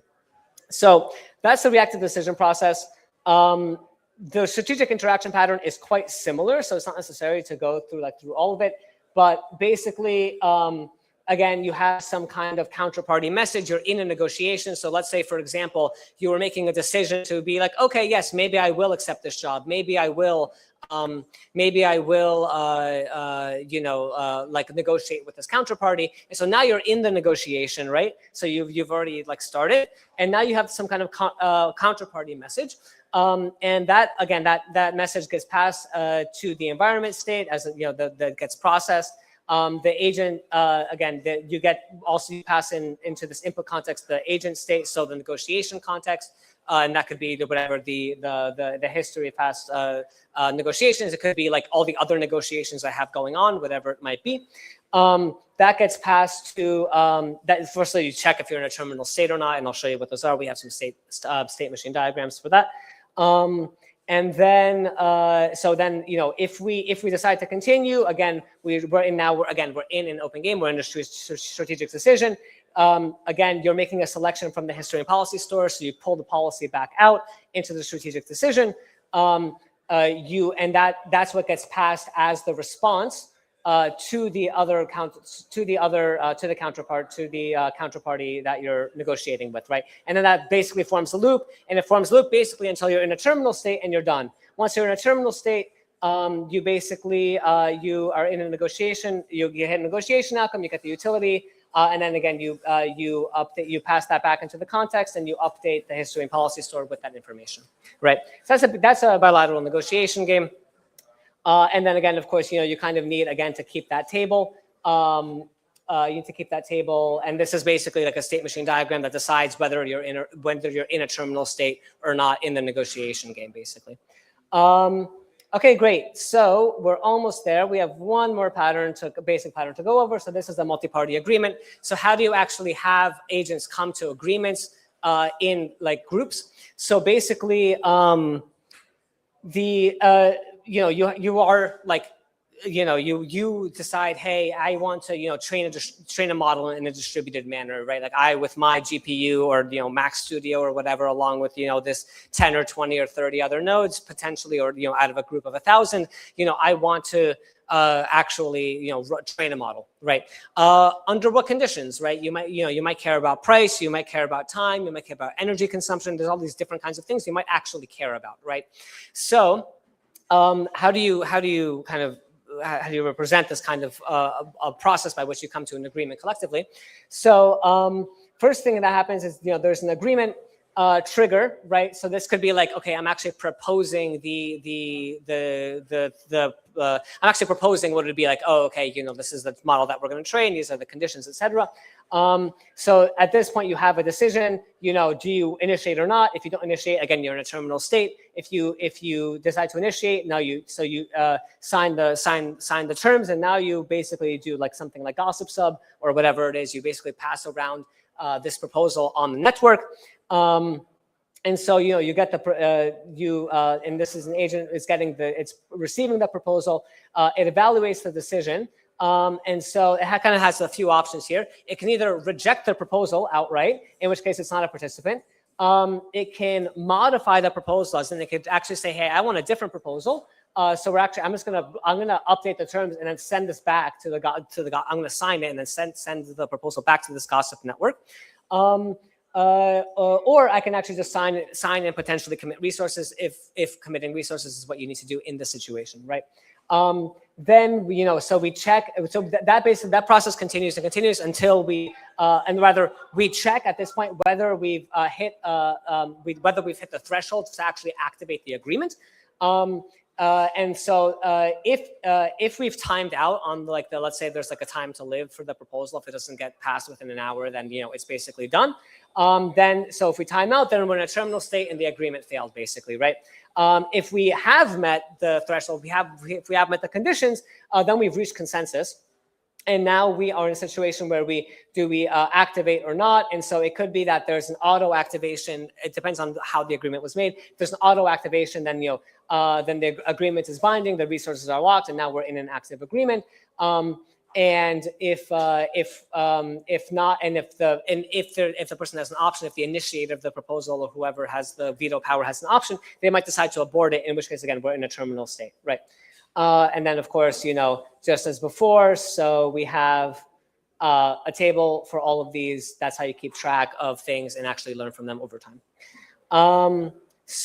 And then, of course, we have a bunch of state transition diagrams actually explaining how all this works. I will skip over that. I can answer questions at the end, but I'm happy to go over it. Okay, now we get into applications. What can you actually build with this? And this is where you actually get to the generalized agent-driven marketplace. So I'm gonna skip coalition formation as an application, although this obviously has a ton of applications, generally speaking. Just coming to an agreement with more than two parties, like the distributed training, as I mentioned, but it could literally be a very, very wide variety of things. But because I just went over the multi-party reactive decisions, I will skip the coalition formation, and I'm just going to get straight into the resource exchange marketplace. So as a subset of resource exchange marketplace, we have either a two-party exchange or multi-party exchange. These are different, right? One of them requires just bilateral negotiation. The other one requires multi-party agreement. So as a subset of two-party exchange, we have resource exchange, although of course you can exchange things other than resources between agents. Then as a subset of resource exchange, we have a distributed computing marketplace. So this is where it gets fun. Yay. So actually, I'll go over the resource exchange at a high level, and because the distributed computing marketplace is like a really basic instantiation of that, and we won't actually have to spend much time on it. So basically, scroll back up. Come on, there we go. Okay, so basically, the maker of the market, right, that has some resources to seek or to offer. So like in a compute exchange, for example, this can be, I need compute. I need this, rack of H100s for a month. Or it could be, as the maker, I have this, as the maker, I want this rack of, H100s for a month, and I'm willing to give in exchange money, right? Tokens, whatever, USDC, whatever you want. Alternatively, it could be, hey, I am the maker of the market. I'm the one with the rack of H100s, and I want to be, and I actually want to put that out on the market and exchange it, right? So the maker can be in a compute marketplace, can actually be either the person who has compute and wants to sell it, or needs compute and wants to buy it, right? So it's totally symmetric the way we've designed it. So it could be either one. So, I have this offer, whatever it might be. I broadcast that pub sub style. This could also be like just querying a registry, and we are using ERC 8004 at the moment, and I'll show a very quick demo after this. It's like 3 minutes long, and it just goes over the resources flow exchange for a compute marketplace. But basically, I have the offer. Let's just say I'm using PubSub, so I send that message out to the network. A bunch of nodes hear about it. Some subset of those nodes get back to me. We establish a request reply socket, and then we basically negotiate back and forth. And by the way, for this, we're using A to A. Basically, we go back and forth. I go back and forth with each one of these parties. Eventually, we come to an agreement. And then once we come to an agreement, we post those terms on chain. And now we have mutual escrow, so both parties commit resources. So in the compute marketplace, really simplistically, like the purchasing party needs to put up collateral to ensure the compute node that it will get paid if it provides the compute. The compute provider needs to put up collateral to ensure that it'll actually do the job correctly. So this is why we have this totally generalized escrow system, because this is just for compute. But imagine for many different types of resources, you need a totally kind of generalized system to enable this, right? So basically, the resources are committed. The maker executes, the taker executes. Both sides have completed whatever they need to do. So if we're just going down the happy path, then we just trust that the results are correct. We accept without verification, and then we mutually release. And if we don't, then we are in an arbitration scenario. And this is again why I showed the video at the beginning, why we have this kind of very, very flexible arbitration system with recursive arbitration and so on, where basically the maker verifies the taker delivery, the taker verifies the maker delivery. If both of the we check if both of the deliveries are valid. If they're both valid, we're in a success state. If we're not, then we have to enter dispute resolution. There's a challenge process. If there's a fault identified, then there's a penalty, right, on the faulty party. So that's basically a resource exchange marketplace. And by the way, this of course can be used for, right, we're using it initially for compute, but you could do the same thing for storage, bandwidth, energy, information, real world assets, et cetera, whatever you want, right? And that's what we're focusing on, because those are the components of the machine economy, right? Then as a subset of that, we have basically a distributed computing marketplace. And then this is literally exactly what I was going through before, right? I seek compute, I put out a message to the network, contact some subset of nodes, they get back to me. I come to an agreement with one of them, we put escrow in. If happy path, things are trusted. If not, there's arbitration. And yeah, so that's like a high level overview. There's a lot more going on here, but that's basically like the high level overview. And what we've done, so I'm just going to show a quick, so this is that's the repo, where here we go. So I'm just going to show this very brief demo. This is about 3 minutes. Assuming I can click play here, yes I can. So this is in production. So I'll show you this demo, and then I'll show you like what this is running on afterwards. But here's like an actual demo of the compute marketplace. There's no sound on this one. So basically, to browse open orders, you just run a command, market order list. This is all CLI based because that's what agents are going to be using naturally. So the seller offers compute, the buyer registers their agent with the market register, whatever, and then as Alice, and then that runs. Yay, that worked. Now the buyer starts their agent with market start, so you actually start running the agent. With that, whatever environment variables you might have. Then now we're doing a market order list. So now we can see the offer that was there before. So the buyer creates an order demanding compute and offering tokens. And again, you can exchange anything for anything else. You could be demanding compute in exchange for storage, or energy in exchange for a trip on a SpaceX rocket, literally whatever you want, as long as it can be represented on chain. So the buy and sell orders match. We're going to be doing a bit more sophisticated matching soon, but that's basically how it currently works. And then, so the tokens are put into escrow, and then they're released once the seller delivers the connection string. You can have it released at some other point in the deal, but in this example, we have it once the connection string is delivered. So again, you can see the current order details with market order show. And then the past orders and fulfillment details are stored, with market order history. So you can, and now we can SSH into the provisioned VM. If I remember correctly, in this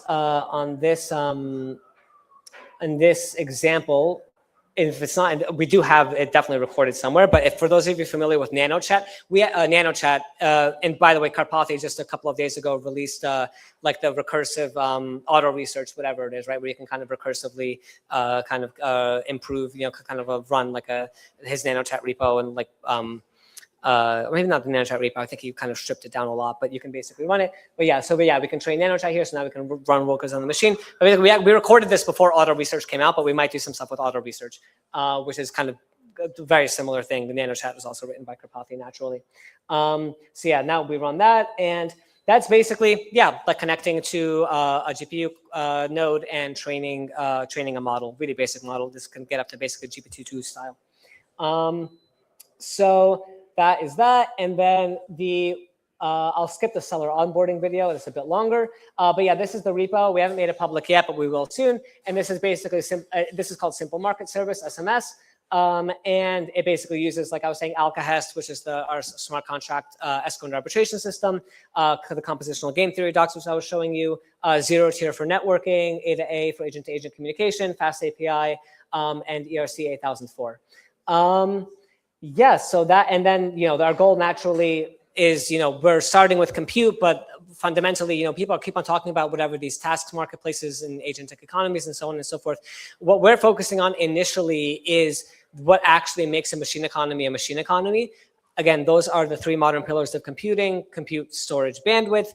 You need energy to run those computers, information, data, and real world assets, and that can be represent a lot of different things, like whatever semiconductors and metals and other things you need to actually make chips, right? And so the basic idea is that we're going to give agents a portfolio of resources out of which they're actually composed, and enable them to trade those resources and optimize their revenue on behalf of their owners, whether they're in, let's say, in the compute marketplaces, whether they're a buyer or they're a seller. Yeah, so with that, I think I can stop there. So yeah, thank you all so much. Yeah. Yes. Yeah, were there any questions? Well, you had your hand up first, and then we can go to you. Yeah, go ahead. Yeah, you showed the architecture diagram about how agents kind of capture state from the market. How and where is intent or goal capture? So an agent may have a desire for a particular resource. How is that kind of business logic or desire or goal or intent? That's a great question. So basically, the idea is, and also, by the way, one thing I actually forgot to mention is my last tab here. We have been building this is a mathematical formalization of the docs that I just showed you. That is basically ready for. The next step is basically to use Lean to actually make like mathematically formal statements about the properties of the marketplace. I really should have mentioned that. So that's really, really cool. That's something we're also going to do. And that's kind of like the end state of being able to actually have formally verifiable marketplaces. And that's just like, and that actually ties into your question now. So basically, in terms of capturing the agent's intent, the way we've set up this marketplace is with kind of closed loop state machine diagrams like I was showing. The reason being that that enables you to put very strict guardrails on the actual marketplace itself and prevent kind of the negative outcomes of a hallucination or it's kind of malevolent actor that is trying to steal your funds or whatever. If you actually put up very careful, safe guardrails, you can kind of prevent that kind of malicious behavior. And currently, while we will have a natural language interface for this, the one example of agents that I did present here were not natural language agents. These were not LLMs. These were like traditional reinforcement learning based agents, which again, there's only so much room for cheating there, and it's actually a lot easier to test in those environments because again, everything is math based, everything is kind of really quantifiable. So right here, right now, we have not started working on more generalized like LLM or rather natural language based markets. Eventually, we will. Obviously, there's going to be arguably is some demand for there already, like in these task marketplaces and so on.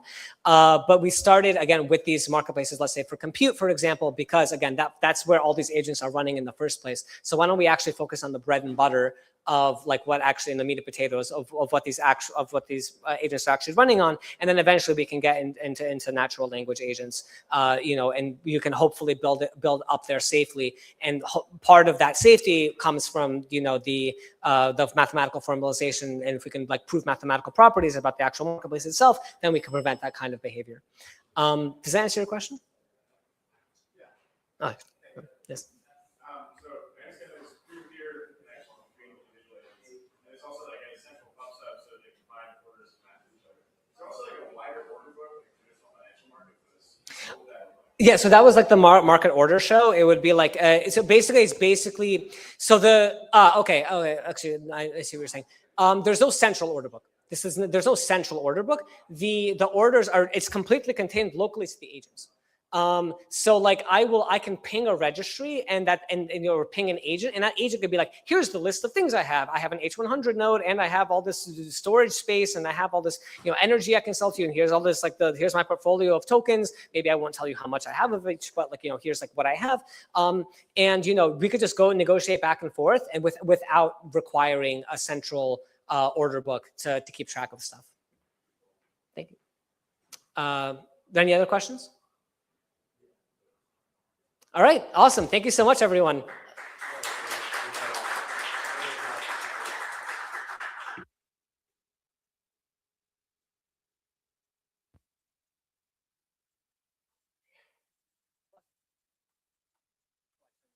That's back on.